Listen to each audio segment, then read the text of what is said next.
E aí, gente, tudo bem? Então, hoje eu estou aqui com nada mais, nada menos que o Rodrigo Branas para a gente bater um papo sobre IA. Estou muito feliz aqui com esse papo com o Branas, porque eu acho que a gente vem criando conteúdo sobre IA no mesmo nicho e a gente compartilha bastante, acho que das mesmas experiências e vai ser muito legal bater esse papo com ele. A gente estava conversando antes aqui, há algumas semanas, de como a IA mudou o desenvolvimento de software, como tem mudado a maneira que a gente trabalha, né? E aí eu falei, cara, a gente tem que gravar um podcast que vai ser muito legal para as pessoas saberem como a gente está trabalhando, o que a gente tem visto também e os desafios que a gente tem, tudo isso a gente vai falar. Bruno, se apresenta rápido para o pessoal aí, depois vamos direto para o conteúdo, que tem bastante coisa para a gente cobrir, né? Boa, boa. Fala, Valdemar. Cara, prazer imenso. Obrigado mais uma vez pelo convite.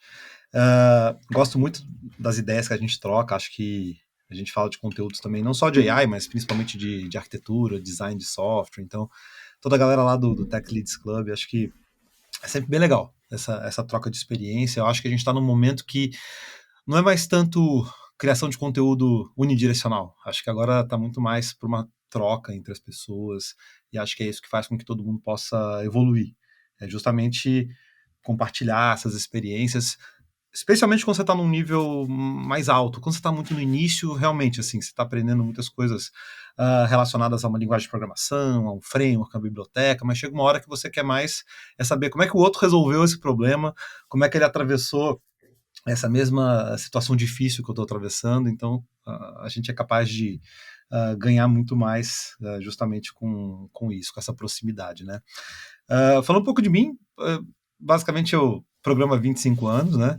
E há 15 estou criando conteúdo, empreendendo também, e eu nunca deixei de atuar como desenvolvedor no dia a dia, acho que isso faz com que eu tenha conseguido me manter atualizado, que acho que esse é um dos desafios, né, para quem produz conteúdo. Não tem jeito, a nossa vida como diria o chorão do Charlie Brown, cada escolha é uma renúncia, né? Então a gente acaba tendo que optar por um caminho. É difícil pegar vários caminhos ao mesmo tempo, é algo que nos sobrecarrega demais, mas eu tenho conseguido, ao longo desses últimos aí 25 anos, sempre me manter no dia a dia, sentindo a pressão, atravessando os mesmos problemas, as mesmas dificuldades. Isso tem me ajudado bastante a criar, sabe? A seguir em frente e não ficar estagnado, talvez falando das mesmas coisas, né? Então acho que um dos segredos para se manter ativo é esse, é ser o mais, talvez, realista possível e crio muito conteúdo no YouTube, no Instagram, então lá em Rodrigo Branas, tanto no YouTube quanto no Instagram, você vai encontrar bastante vídeo de arquitetura de software, falo muito de design patterns, de microservices, clean architecture, domain-driven design, mas tenho falado bastante também sobre como usar a inteligência artificial para a gente ganhar mais produtividade enquanto desenvolvedor de software, né? Isso aí, massa demais. Eu não sei que horas tu dorme, o que tu faz da meia-noite às 6, porque Pois sempre eu é, falo cara. contigo, eu tava trabalhando, agora tenho meu curso, tem não sei o quê. Cara, tu é a pessoa que mais trabalha que eu já vi, Eu acho que no fim é um grande malabarismo, né, cara? Tipo assim, cara. a gente tá Equilibrando gravando pratos, hoje. né? A gente tá gravando hoje num sábado. Então, assim, tem que ir arrumando os espaços ali e. Mas eu acho, cara, que tem uma hora que a gente tem que focar em algo, sabe? Sim. Senão prejudica o todo, assim. Principalmente a tua saúde, a tua vida pessoal, né?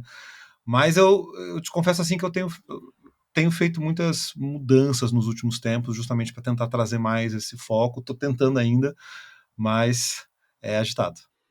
É bom que eu também tô nessa, né? Agora eu saí da Buildops, estou focando Aham, só na comunidade. Então, quando a aham. gente se aprofunda um É, pouco mais em algo, a gente consegue é importante. chegar, né? Tipo, sair um pouco da superfície, pensar um pouco É. mais. Quando tu vai fazer algo, tu consegue fazer com a cabeça mais limpa. É muito diferente, né, cara? E sabe um lance que eu tenho refletido um pouco ultimamente, assim? Sabe como é que funciona, tipo, jogador de futebol, jogador de basquete, piloto de Fórmula 1, eles pensam em temporada. Ah, pô, a temporada Uhum. 24, 25, eu vou correr por essa equipe ou vou jogar nesse time. Eu tô quase que indo numa linha parecida, assim. Não pensando. Hoje em dia eu odeio quando alguém me pergunta assim, mas qual que é o seu plano para 5 anos? Não sei, assim, eu sei que para essa temporada eu tô planejando fazer isso, para aquela temporada, então a vida ela é mais cíclica, né? Ela é Aham. mais formada talvez por essas características em que você pode experimentar uma coisa por um tempo, ver o que acontece, muda, Uhum. faz outra coisa e assim você vai, não em linha reta, mas você vai se aproximando dos teus objetivos, da tua estratégia propriamente, né? Então eu tenho pensado um Exato. pouco assim, até mesmo com empresa mesmo, com um lugar onde eu trabalho, sabe? Que é diferente de você delegar para a empresa ou para o teu líder a decisão sobre a sua própria carreira, entendeu? Você tá Sim, um pouco mais no exatamente. controle, né? Enfim, mas é Uhum. isso aí, cada escolha é uma renúncia. É, tá puxando o Charlie Brown hoje, Tô cara. puxando, cara. Esse dia eu falei isso numa palestra, aí eu Tem o fiquei filme pensando agora, não assim, saiu o filme ainda? tem? Não sei. É? Vai sair. Massa, massa. E esse dia eu falei isso numa palestra e eu fiquei pensando, cara, de onde que eu vi esse negócio? Porque eu não relacionei as coisas na hora, né? Assim, caramba, citei Chorão na palestra. Boa. Sim, mas cara, eu concordo contigo, assim, eu venho tentando otimizar também a minha rotina. E até IA foi uma coisa que eu demorei um pouco para começar, assim. Eu Aham. estava usando no meu dia a dia, mas eu estava mais focado, pô, vou terminar minhas pesquisas sobre arquitetura e tal, que eram umas coisas que vinham tomando bastante tempo. E aí eu sinto que, cara, se não fosse o grupo que a gente criou na comunidade, eu não ia ter conseguido, Sim. tipo, ter uma opinião tão rápida, assim, porque eu vinha usando no meu dia a dia, focando, pô, vou terminar isso aqui para começar outra coisa. E Uhum. aí sim, quando eu comecei, pô, eu tava focado só nas coisas de IA. Cara, ajuda bastante, assim. Eu acho que eu vou acabar indo para uma posição bem similar ao que tu tá falando, assim, de ter temporadas, né? Agora acho que, pô, eu queria chegar nessa nossa primeira imersão, a gente fez. Claro. Agora eu vou voltar um pouco para arquitetura, lá para fevereiro eu É vejo o isso que aí. eu faço de novo. É É bem melhor para cíclico, focar, né, em uma é coisa só. cíclico, exatamente. Uhum. Muitas vezes, cara, por exemplo, eu tive uma temporada recente imergindo muito em Kubernetes Docker, assim. Uhum. Ah, eu Nossa, quase lembro um que tu ano. tava. Quase um ano, cara. Fui. Cara, eu acho que eu cheguei num ponto que eu me senti confortável, acho que tem um conhecimento que tá show. Parei, Uhum. cara, parei de estudar isso, assim, fui pra outra Eu coisa, sei. porque não adianta, cara, assim, você querer, às vezes, passar de um certo limite, né? Exato. Enfim, eu acho que é possível sim ser especialista em várias coisas, isso não te Sim. torna necessariamente generalista, né? Mas eu acho que a AI, sem dúvida nenhuma, tem sido o que eu vi de mais disruptivo, inegavelmente, né? Pois é, pegando esse gancho, qual que tu acha que foi a tua virada de chave, assim, com a Cara, produtividade com o IA? há um Quando tu tempo pensou, cara, atrás, isso aqui é a coisa. aham, foi meio forçado, assim, né? Porque, tipo, é, eu sempre trabalhei um pouco na zona de conforto tecnológica, né? Sempre assim, cara, linguagem, framework, biblioteca, arquitetura, sempre coisas que muitas vezes eu mesmo tinha criado ali por estar empreendendo há muito tempo, então era sempre assim, seu campo, sua bola, tá tudo sob controle, né? Sei. Quase nunca entrava em Stack Overflow, né? Só que aí, cara, com essas mudanças, eu fui parar numa empresa de blockchain, e aí, cara, o ritmo era bem mais agressivo, bem mais difícil, a tecnologia bem mais complexa e aí eu acabei caindo num projeto em Rust, cara, que até então era uma linguagem que eu não conhecia. Já tinha trabalhado com outras linguagens, com muito tempo com Java, a minha stack vinha sendo mais TypeScript, já tinha trabalhado com C, PHP, com outras linguagens, mas Rust para mim tinha sido um negócio assim, meio que eu já tinha ouvido falar, já tinha dado uma olhada, mas trabalhar no dia a dia, do tipo assim, constrói um projeto aí em Rust, e eu peguei essa situação, começar do zero, assim, ó.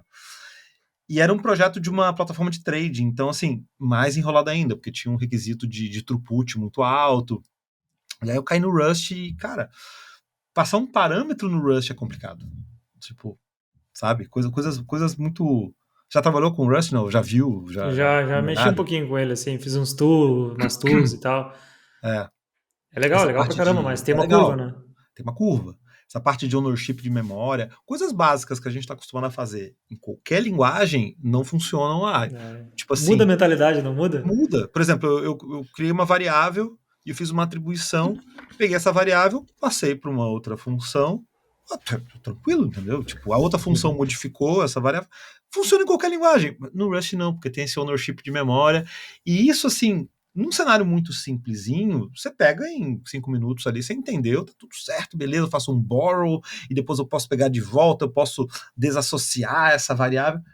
Coloca num sistema maior, assim, com o negócio Sim. crescendo e lidando com thread, cara. E aí eu me vi assim, eu preciso usar alguma coisa para me ajudar, não tem jeito. E aí AI foi ali.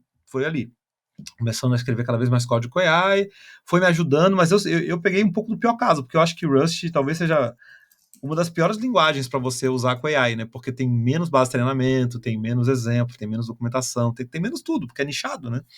Se comparar com algo muito mainstream como TypeScript, é mais nichado. É até engraçado que eu comecei trabalhando com WebSocket, assim, e, cara, dava para ver claramente que o que a AI escrevia vinha de um artigo ali específico, que eu acho que tinha caído na base de treinamento, era sempre o mesmo negócio, e errava do mesmo jeito, e, cara, aí teve coisas que eu nem consegui resolver com a AI, tive que correr atrás, mas por isso, porque era uma coisa também, faz um certo tempo, também não tinha os modelos de hoje em dia, né? E aí, depois disso, passado um tempo, eu mudei para outra empresa tal, eu caí num projeto React Native, que foi um pouco da mesma coisa. Apesar de já ter muita experiência com React, eu não, cara, nunca tinha trabalhado para desenvolvendo para dispositivo móvel. E aí foi complicado também. Ali eu já mudei completamente a chave, assim, ó, cara, eu não vou escrever uma linha desse negócio aqui. Eu vou radicalizar, assim, ó. Tudo que eu fizer vai ser com AI. E aí ali foi a virada de chave. Ali foi 100%. Então eu já devo ter escrito para mais de 20 mil linhas de código com React Native, gerado linhas, né? Mas eu nunca escrevi nenhuma dessas linhas. Então ali para mim Uhum. talvez tenha sido a grande virada de chave. E aí hoje praticamente, cara, eu não escrevo código. Eu escrevo mais código no curso de lá de arquitetura de software, mas no dia a dia é muito difícil, assim. Lembrando que, assim, programar não é só escrever código, né? Tipo, a gente tem outras etapas. Você vai ter que compreender um problema, você vai ter que modelar, você vai ter que tomar decisões técnicas, você vai ter que testar, validar, conversar com o cliente, fazer uma release interna dentro da empresa, apresentar para as pessoas. Então, programar é uma etapa, mas é uma etapa considerável, né? Então, Ah, boa, dá uma boa parte, né? é uma boa parte. Então, praticamente hoje eu não escrevo código, assim, muito difícil, mais em curso mesmo, essas coisas, né? Ou tarefas que são muito sensíveis, assim, coisas que realmente você tem que. Sabe quando você entra no código, fica ali, muda aqui, vê o resultado, muda ali, faz um detalhe lá, vê se deu certo. Essas coisinhas assim, eu ainda faço manualmente, mas o resto é quase tudo é. É que, querendo ou não, né, eu acho que, pô, a gente tem um tempo de experiência similar, assim, Uhum. vai vendo, tem muitas coisas que, cara, a gente já não aguentava mais fazer, né? Ah, É, criar uma cara. rota, né? Exato. Fazer um Exato. controller, fazer um service. Cara, isso aí tem o que tem de referência disso para ser feito, né? E da maneira que a IA vai, que a gente consegue descrever bem ali no Markdown, algo assim, a estrutura do projeto e ela entendendo, e cada vez que Uhum. melhora aquilo ali, ela vai entendendo mais. Eu também, cara, eu tô que nem tu, assim, eu olho um projeto, se eu tenho que escrever um código, eu penso, cara, o que eu posso fazer com a IA que eu não precise escrever esse código, né? Eu penso assim já. E uma coisa que tu falou muito interessante, né? O Rust, pô, uma linguagem que, além de não ter muita referência, cada projeto é meio que único, assim, né? Porque é infraestrutura, né? É loucura. Mas quando tu vai para um React Native, assim, que tem mais referências e tal, cara, eu acho até injusto a gente que tem experiência com uma IA na mão comparado às pessoas que estão entrando no mercado agora. Ah, Porque não, é brutal. potencializou a gente absurdamente. Tu entra em É qualquer brutal. codebase, tu entende. Né? Tu entra em qualquer codebase, qualquer linguagem, tu já tá. Uhum. Cara, eu trabalho bastante assim, tava na Mildops ali, a gente tinha uns projetos em Java, umas coisas assim. E, cara, eu tô muito tempo sem trabalhar em Java, mais de 10 anos. Cara, entrei ali e tal, com a IA, conversando com ela, um dia para entender um projeto que eu tinha que fazer uma alteração. Cara, super rápido, peguei, só que a gente tem experiência, tu sabe o que tu vai fazer, né? Ah, aqui eu vou fazer um loop, vou fazer não sei o quê. Então tu só tem que saber a sintaxe. E a sintaxe aí a resolve, né? Então, tipo, eu Exato. quero fazer tal coisa aqui. Aí, o que eu fiz nesse caso, né? Eu cuidei para não abrir um pull request muito grande, para as pessoas poderem revisar e dizer, realmente tu está fazendo no padrão do projeto. Beleza. E eu fiquei pensando, cara, é isso, assim, né? Uhum. É realmente isso. Exatamente. Se você ganha uma capacidade assim de entrega realmente bem grande, assim, inegavelmente. Exato.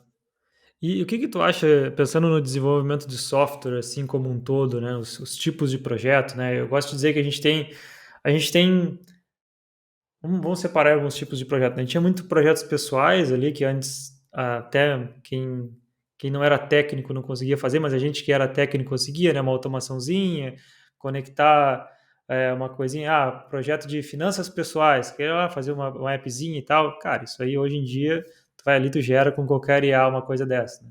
Uhum. Aí depois tinha projetos meio de entrada ali, tipo landing pages, que eram agências digitais e tal, que eu vejo que é um Uhum. nicho que vai bastante. Depois vinha ali projetos menores, são aqueles projetos que tu fazia, fazer um projeto, um freela para uma clínica ali, as pessoas faziam, Aham. né? Uns CRUDs e tal. Cara, isso aí para mim a IA também já automatizou bastante.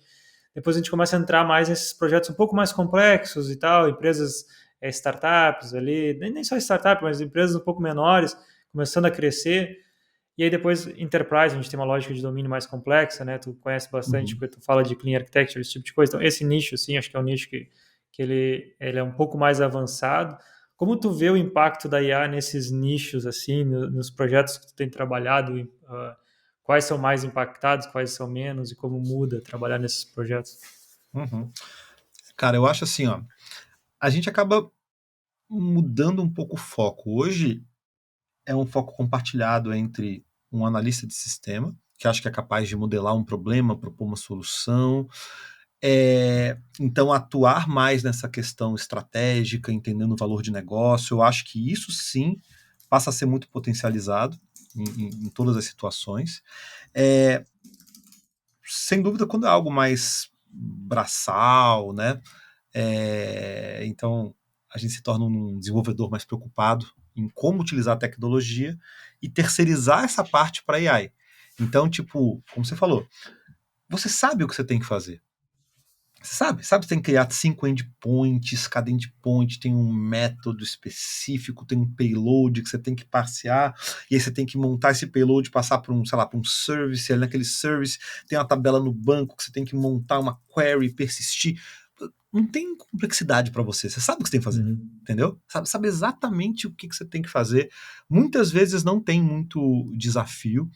Então, talvez para mim o que mais mudou seja superar a procrastinação. Porque boa parte do nosso trabalho, ele tem uma característica braçal, que é Uhum. aquilo que muitas vezes a gente tenta balancear numa empresa na divisão de tarefa. Por exemplo, uma pessoa que é mais iniciante, qual que é a tendência? Ela pega uma tarefa mais braçal e que tem menos carga de decisão de análise, né? Por exemplo, eu peguei uma tarefa esses dias que é criar um sistema de chamada telefônica, né, entre dois aplicativos, fazer um in-app calling, como tem no WhatsApp, por exemplo. Pô, cara, tu vai passar isso aí para uma pessoa iniciante, entendeu? É Pensa difícil. bem, eu pessoalmente tenho a menor ideia como é que eu vou fazer. Eu estou dando uma estudada, vendo possibilidades, tem uns 3 caminhos, então você vai ter que avaliar esses caminhos, tomar decisão, fazer uma prova de conceito, ver o resultado. Não é óbvio. Então é algo que, com AI, o que vai acontecer? Eu vou conseguir conduzir um processo onde eu foque mais na solução, e aí, quando chegar na parte do código, beleza, a AI vai fazer o trabalho braçal para mim, ou a maior parte dele, ou talvez eu decida usar alguma plataforma de mercado para resolver parte do problema. Então, você consegue focar no que é mais importante, é isso que eu sinto, principalmente em tarefas mais complexas. E aí, aquelas tarefas mais simples, você citou, por exemplo, fazer uma landing page, criar um MVP de um produto relativamente simples, trabalhos que muitas vezes eram feitos até por agências, nem tanto por empresas de Uhum. tecnologia, né? Isso passa a ser algo que, com plataformas como Replit, Lovable, você consegue iterar muito rápido. Mesmo leigos, né? Mesmo pessoas que não são da área conseguem até entregar alguma coisa, validar algum produto simples. Mas na minha visão ainda tem um teto, ainda tem um limite. Porque quando você fala de um sistema mais crítico, em produção, que você tem um contrato assinado, tem uma SLA para cumprir, que a vida de outras pessoas depende daquele código, seja a vida financeira, seja a reputação, não dá para você fazer vibe coding aleatório, entendeu?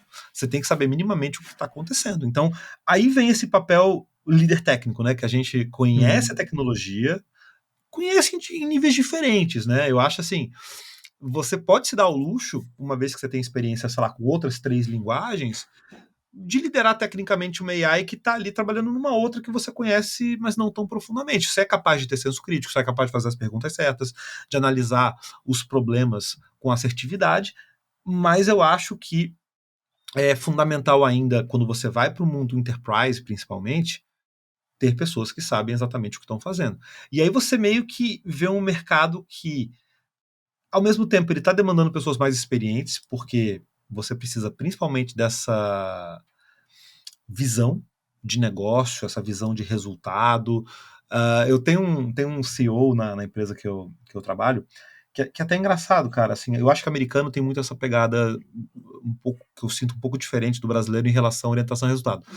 Muitas vezes eu desenvolvo uma funcionalidade mais complexa, tal, entrego um negócio. Por exemplo, recentemente eu entreguei uma aplicação de sincronismo de calendário. Basicamente, você tem calendários externos, Microsoft, Google, você faz essa sincronização para um app que lida como se fosse um Uber, um Airbnb de coaches de esporte. Então, basicamente, a pessoa contrata aulas e aí a gente entrega uma solução que resolve isso, é um marketplace de coaches nos Estados Unidos. E aí, beleza, cara. Pô, qual era o meu desafio? Meu desafio era saber como é que eu vou integrar com o Google, como é que eu vou usar o protocolo OAuth 2, como é que eu vou negociar o token, como é que eu vou puxar as informações, com que periodicidade eu vou chamar uma cron para pegar os eventos daqui e sincronizar. Quando um lado muda, eu tenho que detectar a mudança e atualizar. Pô, eu como dev estou preocupado nisso. Aí fui apresentar, o cara me perguntou assim, ó, tá, mas qual foi o impacto no negócio? Assim, pô, sei lá, tá aqui a funcionalidade, tá funcionando, olha que legal, você consegue integrar o calendário, fazer. Aí o cara perguntou assim: não, legal, a parte técnica tá muito bem feita, tá legal, mas o quanto a gente conseguiu reduzir nos reagendamentos das aulas? Afinal, a empresa ganha por aulas realizadas, né? Assim, caralho, é verdade, cara. É verdade. Tem um ponto de vista, né? Quantos coaches estão sincronizando seus calendários? Assim, sei lá, deve ter uns 50. A gente tem para mais de. Nem sei, mas são milhares, assim. Uhum. Então, o que você fez para aumentar a adoção da funcionalidade que você escreveu? Assim, pô, nem tinha pensado nisso, assim, sei lá, tá disponível? Tudo bem. Mas como é que as pessoas sabem que ela está disponível? Assim, você tem um ponto de vista interessante. Então, quer dizer, não basta você entregar, você programar, você fazer. Olha a visão da pessoa que até é, não é técnica, isso é bom em certos casos, né? É tipo assim, não importa o código que você escreveu, qual foi o valor de negócio que ele gerou? E o valor de negócio é o quanto você conseguiu reduzir em reagendamento, que é um grande problema da empresa, já que reagendamento faz com que ela tenha menos receita. Fantástico, faz todo sentido. Então aí você começa a ver que a AI resolve um problema que é braçal, mas ela não resolve de fato um problema que é organizacional, que é de negócio. Então por isso que eu acho que tem perfis diferentes, mas a experiência cada vez mais passa a ser mais valorizada nesse contexto do que a capacidade de simplesmente implementar alguma coisa, que é o nicho onde a AI está entrando. Isso hoje, pode ser que amanhã a gente tenha muito mais automação, muito mais responsabilidade sendo transferida para a AI, mas para mim, pelo menos, tem melhorado isso, sabe? Esse foco em solução e redução da procrastinação. Que quando eu olhava a quantidade de coisa que eu tinha que fazer, que era braçal, tava aquela tela com 50 campos e use state para lá e use memo para cá e callback. Você sabe o que você tem que fazer, mas é chato. Aí você consegue usar isso como alavanca. Isso que eu acho. Exato, exato. Eu sinto mesmo, assim, também, que eu tava te falando, cara, olha uma coisa que eu acho que vai me dar muito trabalho, eu penso, pô, eu vou fazer a IA fazer isso para mim de algum jeito, assim, Uhum. para ganhar um tempo nisso. Mas teve uma conversa que a gente tava tendo, e tu falou uma coisa muito interessante, né, que a média do mercado, talvez até a maioria do mercado, seja full stack com complexidade média, né, Sim. que é de maioria totalmente automatizável com IA, né? Provavelmente a maioria dos nichos da empresa média e tal, a gente vai ver uma pressão grande para, pô, usa IA para ter mais produtividade, para reduzir esse trabalho manual, né? E uma coisa que eu me questiono também é sobre o caminho que os próprios cargos estão indo, assim, estão indo parar para pensar, uma das grandes razões de ter desalinhamento entre produto e engenharia era porque eles eram coisas separadas, né? Por mais que a gente tenha ágil, que as pessoas entendam do produto, tem alguém que escreve uma página e uma pessoa que meio que pega aquilo e É. transcreve em código.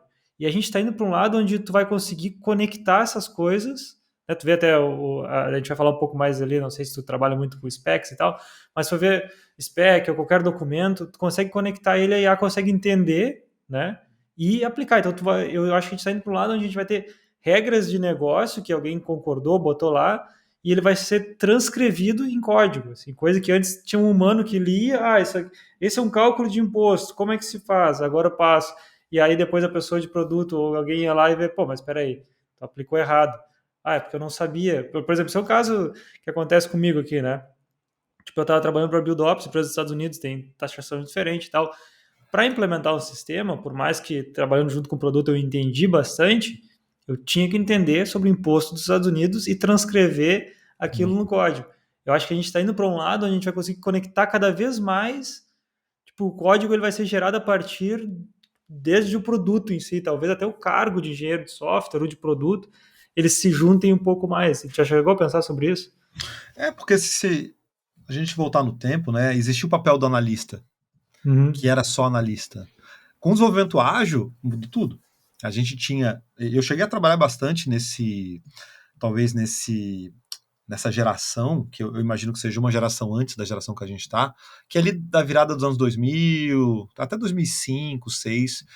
E eu trabalhei em empresa grande naquela época, empresa americana, e na maior parte dos projetos a gente tinha claramente o papel do analista de sistema.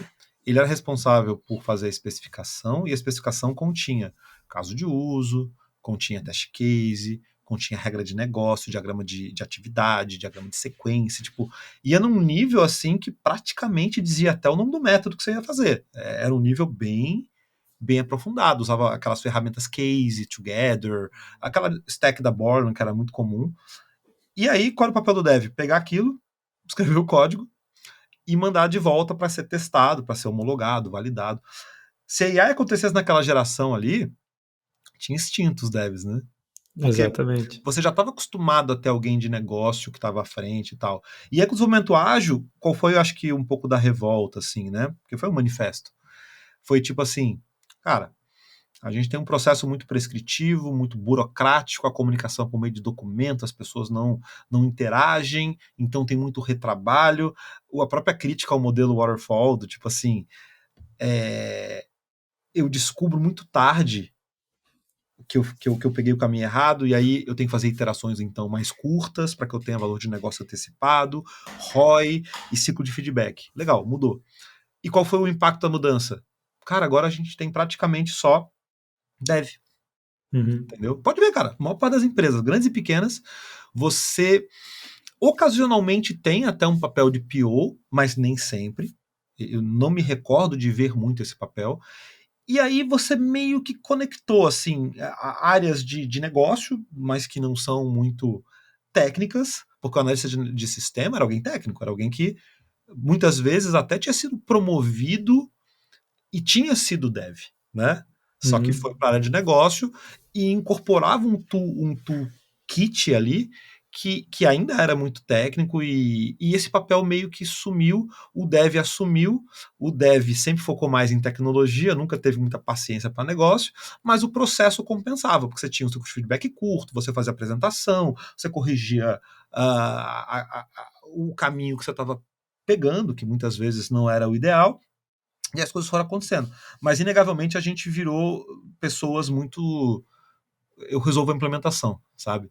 E eu sempre tive um pouco de medo disso, porque, assim como você, no passado eu entrei muito no negócio.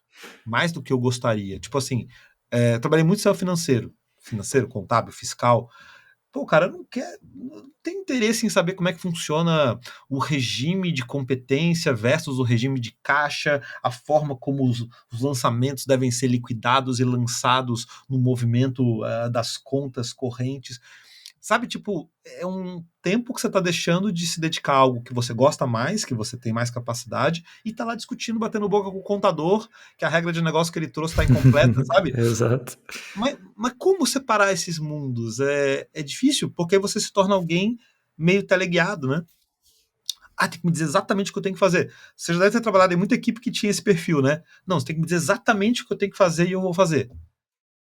Tipo assim, quem tá rejeitando muito a realidade, assim, eu não tenho o menor interesse em entender o negócio, eu quero simplesmente escrever o código. Cara, esse perfil tá muito ameaçado.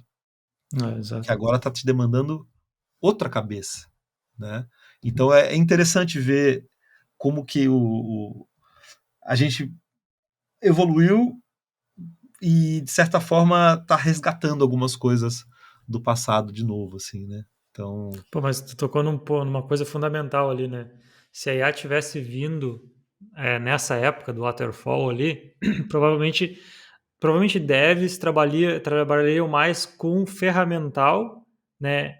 Seriam mais, tipo, enablers dessas pessoas é, que iam escrever ali as specs, as coisas, mas o código em si, porque o que tu falou ele faz todo sentido. O que o Ágil veio para resolver? Pô, tu tinha uma pessoa que fazia a análise, escrevia, aí passava para outra que pegava um contexto do zero, tentava entender, lia, implementava, não ficava uhum, certo, aí voltava e ficava passando a bola um para o outro. isso, E a mesma coisa é QA, né? QA, pô, passava do dev para o QA, como é que eu testo isso? Aí o isso, ágil veio, não, cara, o dev vai meio que fazer tudo aqui, e aí cresceu o dev, né? Cresceu a isso. demanda por dev, mas porque não tinha isso, né? Então isso que eu tenho me questionado muito, pô, se a gente conseguir ir para esse lado onde pessoas de negócio, outras pessoas consigam refletir o que elas querem no software, o dev vai automaticamente ser mais vai ser mais como o DevOps, tu prover a automação, infraestrutura, para que as pessoas consigam fazer as coisas de ponta a ponta. Porque DevOps foi isso, né? Antes tinha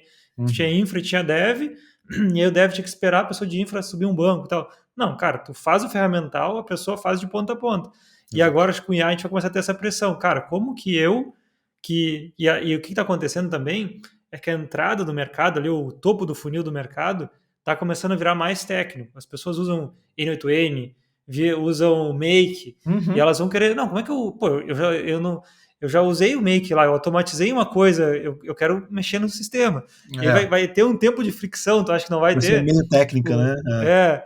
vai ter, eu acho que alguns anos, os próximos anos vão ser bem complicados, assim, de até quando tu pode deixar uma pessoa que não é técnica É. intervir, né? Então vai ter Uma essa crise parte meio de. de identidade, assim, né? Exatamente, cara, É. exatamente. Mas isso não extingue o papel do iniciante, né? Porque, assim, eu falei tudo isso, mas não quero dizer que o mercado agora vai ser só de pessoas com experiência, né? Cada empresa tem um orçamento. Vai ter aquela empresa Claro. menor que vai ter um salário muito limitado, porque no fim do dia é orçamento, assim, né? Quanto mais dinheiro você tem, mais pessoas qualificadas você contrata, quanto menos, mais você tem que pegar pessoas iniciantes. Inclusive, uma prática que era muito comum antigamente era ter muito estagiário, porque antigamente existia uma noção de carreira, que não tem hoje em dia. Carreira dentro de empresa. Não estou dizendo que isso é bom ou ruim, tá? Eu, pessoalmente, acredito no meu íntimo que o tempo limite para ficar numa empresa é 3 anos. No meu íntimo. Para mim, o mínimo é 1 ano, o máximo é 3. No meu íntimo, não é o que eu faço na prática. Na prática, eu fiquei mais tempo do que isso em geral nas empresas, mas nos últimos tempos eu estou tentando seguir essa risca. Ficar 1 ano, ficar 1 ano e meio, ficar 3 meses também não dá, né? Salvo que seja uma experiência realmente muito ruim. Mas por que eu digo isso? Porque o iniciante, ele agora vai ter a sua capacidade potencializada também. Porque qual que era o gap? Era técnico. A pessoa mais sênior ela tinha muito mais vivência, bagagem, conseguia antecipar muita coisa que às vezes o iniciante errava. E agora com a AI passa a não errar mais, passa a gerar esse código. Então, você também entrega para quem está iniciando uma ferramenta não só de aprendizado, mas também de entrega. E sempre vai existir a empresa que tem o orçamento mais limitado e a empresa que tem o orçamento Uhum. maior. Então, eu não acho que tenha fechado a porta para o iniciante. Eu só acho que antigamente o balanço ele se dava por tem atividades muito braçais, muito simples, entre aspas, que eu não posso passar para alguém mais sênior, porque eu desestimulo essa pessoa e eu não justifico o valor que ela ganha dentro da organização, o valor que ela tem que agregar. Então tem que ter algumas iniciantes que possam tocar essas atividades. Hoje, talvez muitas empresas vão dizer: não, eu não preciso mais ter iniciante, porque agora a pessoa mais sênior gera o código, então não tem mais esse estresse, não tem mais essa perda de valor.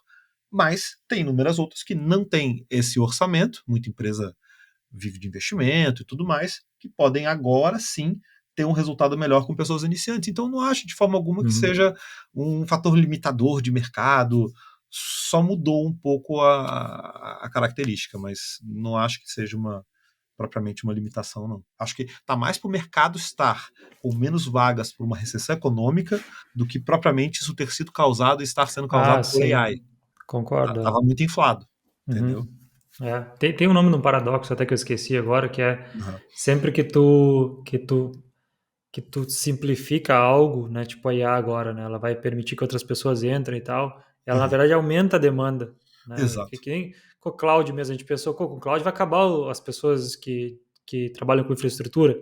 Aumentou a Uhum. demanda porque mais pessoas entraram, né? Mas isso que tu falou do tempo, então eu concordo com isso, cara. Um ano acho que é o tempo que tu fica efetivo na empresa. O segundo ano tu começa a entregar muito e ter retorno, e cresce, é promovido. Aí terceiro ano, cara, provavelmente tu já passou, se tu é uma pessoa competente, tu já passou do É. nível da empresa. Tu já entendeu tudo que tem para entender e tu já não tá mais coletando nada dali. Então é bom ir para outro lugar. Mas outra coisa que tu falou, que eu concordo 100% ali, eu acho que a demanda existe, acho que não diminui por causa disso nem nada, mas eu acho que a gente está indo para um caminho onde as pessoas vão ter que pensar um pouco mais na carreira delas, assim. Eu crio conteúdo, tu cria conteúdo, tu sabe que as pessoas, principalmente no Brasil, elas querem, pô, ganhar um salário melhor, trabalhar numa empresa melhor, e aí elas não têm, às vezes, uns bons cases de system design, nunca trabalharam em algo mais avançado, nunca mantiveram uma aplicação complexa em produção. E eu acho que o mercado ele vai se separar mais agora, né? Então vai ter esses casos onde tu vai usar IA e tu vai escrever praticamente todo o código Uhum. e isso vai ser meio que a maioria. E vai ter um teto de carreira ali, né? Onde tu Uhum. vai chegar num valor X de salário e tal. E do outro lado vai ter essas empresas mais, vamos pegar, sei lá, Netflix da vida, tu vai ter que pensar muito ali, né? Tu vai usar IA muito mais para te potencializar em documentação, pesquisa, esse tipo de coisa, porque tu já nativamente, naturalmente tu escreve menos código ali, né? Tu tá muito Uhum. pesquisando mais. Mas para te chegar lá, tu vai ter que ter esse know-how de, pô, escala e todo esse tipo de coisa. Então, eu acho que as pessoas vão ter que pensar, quem quiser seguir evoluindo na carreira, para não ficar muito preso. Pô, se eu quero chegar numa empresa grande, eu tenho que Uhum. continuar estudando, não não deixar, não atrofiar muito, assim, né? Deixar conseguir estudando arquitetura, entender porque que as coisas estão acontecendo, para te conseguir seguir evoluindo, né? Porque é muito fácil tu ficar numa coisa e, pô, isso aqui é IA, faz tudo para mim, vou ficar por aqui. Uhum. Isso É. até me lembra um pouco, tu pegou certamente essa era comigo, que foi a era dos scaffold, né? Rails e tal É, ali, é. que as pessoas ficaram nesse nicho, né? As pessoas geravam sisteminhas com scaffold e tal, alguns tinham teste, alguns não tinham, do outro lado tinha o lado enterprise, empresas grandes, teste, alta escala, e as pessoas ficaram ali, era difícil tu passar. E a IA é Uhum. meio que o super scaffold, né? Se tu fica nesse nicho, É. tu fica meio que parado ali também, né? Então tem esse cuidado, eu acho. Então, cara, até essa época de Rails, Laravel, Django, você parar para pensar, a gente está falando aí de antes de 2010, ali nessa iminência aí entre 2005 e 2010, muitas ferramentas surgiram aí dessa geração. Só que se a gente parar para pensar na realidade da web naquele tempo, você não tinha nem 5% da complexidade que tem hoje, assim, de riqueza de interface gráfica, de complexidade de regra. Você inegavelmente tinha muito CRUD, você tinha muita aplicação simples. Então, assim, quando o DHH veio lá com aquela palestra sobre Rails e que fez o blog em 5 minutos, pô, aquilo ali era muito mais impactante, porque você conectou já com o banco, já com alguns endpoints, você tinha uma abordagem, uma metáfora simples de design e arquitetura para um blog. Para A um blog. internet era só blog, né? Só coisa estática. Exato. Você nunca vai conseguir botar aquilo ali no RP. Até consegue, mas na minha visão, o resultado daquele design ali é meio catastrófico, porque ele te propõe um caminho que funciona muito bem para 50 tabelas no banco, mas não funciona Uhum. muito bem para 5.000, entendeu? Com relacionamentos muito complexos entre si, com regras de negócio muito extensas. Por quê? Porque basicamente é um transaction script imenso. E não que isso não funcione, você pode escrever código em assembly e funcionar. A questão não é funcionar, a questão é qual é o paradigma, qual é a abordagem de design que te dá mais manutenibilidade, testabilidade, que faz com que você consiga proteger mais a tua regra, gerando com isso reuso, trazendo um comportamento polimórfico em tempo de execução. Então, a orientação a objeto nasceu muito por isso que certas estratégias, domain-driven design, por exemplo, brilham nesses casos. Então, o mercado naquela geração estava muito assim, ó, tudo é resolvível com scaffolding e com uma arquitetura extremamente simples. Depende. Até que Uhum. tipo de escopo consegue se adequar bem nisso, né? Tudo é pró e contra, não tem certo e errado, mas eu acho que hoje a IA, é como você falou, virou um um grande scaffolding, só que agora que consegue entender muito onde é que a gente quer chegar, né? A intenção, então implementa, inclusive, uma solução mais completa, que no fim é generativa, né? A gente sabe que quanto mais base de treinamento, quanto mais exemplo dentro do próprio software você tiver, mais você vai conseguir ter assertividade. Mas eu acho que é uma disrupção muito mais impressionante, assim, se comparar com tudo que eu já vi até hoje, né? O scaffolding, eu nunca me impressionei muito com o scaffolding, mas eu acho que eu me impressionei mais com a transição da separação de front-end e back-end, com AngularJS, React ali, saindo de JSF, daquele tipo de tecnologia de PHP, mais de renderizar página em back-end, ali para mim foi uma disrupção grande. Mas essa agora é impressionante. Né? Uhum. E agora já pegando o embalo, quais são as principais práticas para desenvolver com IA que tu segue? Assim? Tu segue alguma coisa de spec-driven? Ou já viu falar de Uhum. BIMAD? Tem alguma opinião Uhum. sobre eles? Tu segue alguma coisa? Ou tem o teu Cara, próprio? sigo bastante coisa, assim, ó. Basicamente, ao tempo atrás, eu acho assim, ó, é tudo um conjunto de ferramenta, modelo e técnica. Então as três coisas vão ter que contribuir para o teu resultado final. Até um tempo atrás, sei lá, um ano atrás, mais ou menos, existia um abismo muito grande entre ferramentas e modelos. Então você tinha lá, por exemplo, se você fosse comparar um Copilot com, sei lá, um GPT 4.1, ia te dar um certo resultado.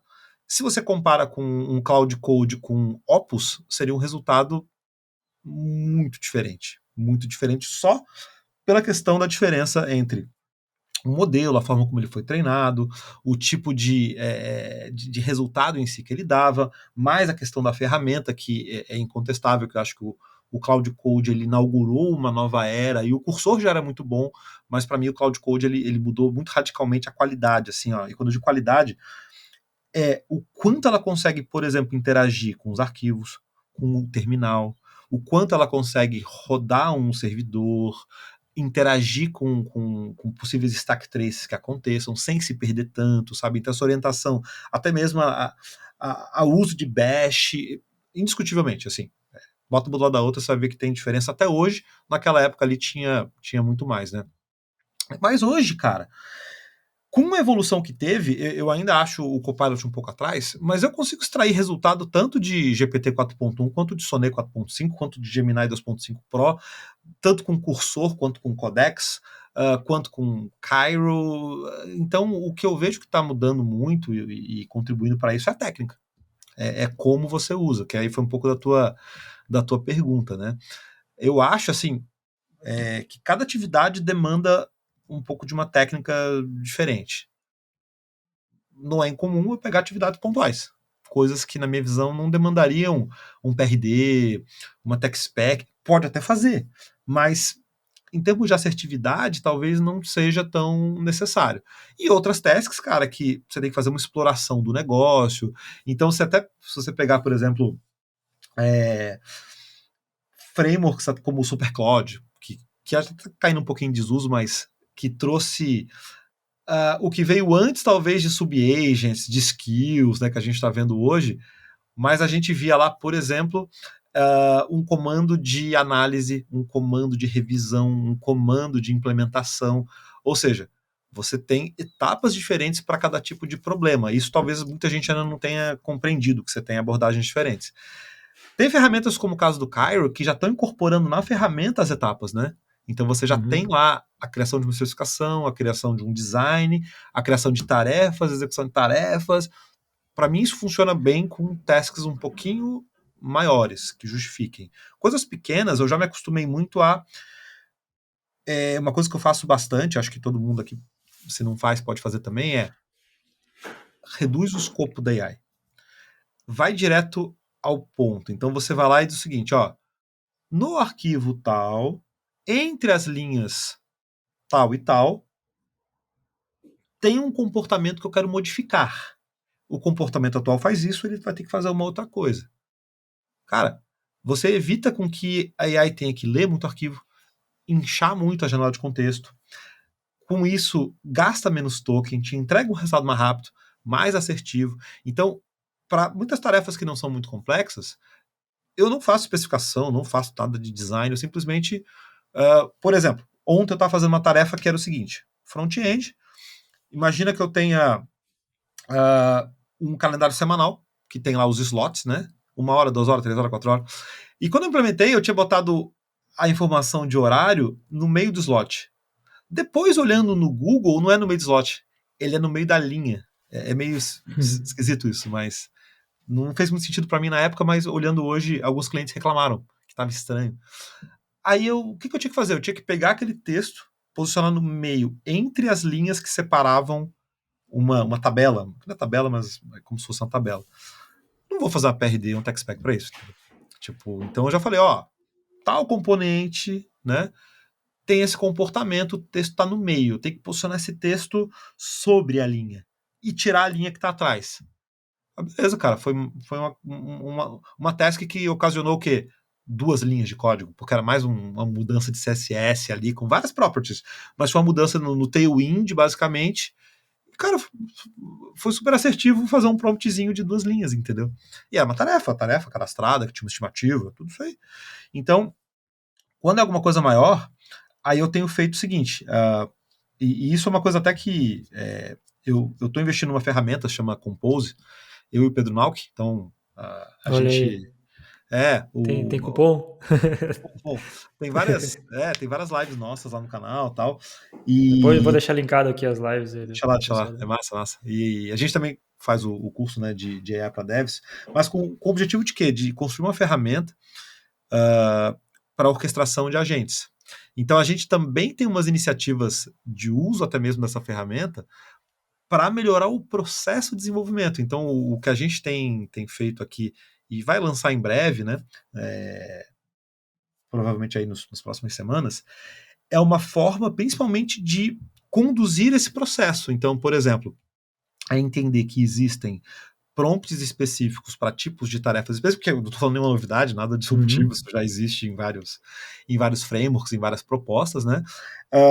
Entender que algumas delas demandam sim uma tech spec, demandam processos de revisão que outra pessoa tem que olhar, tem que, não, realmente esse trecho aqui tu pode tirar. Eu vejo muita coisa meio bloated, eu vejo muita gente que faz tech spec com base em prompt de mercado e que traz uma cacetada de coisa. Por exemplo, a rate limit.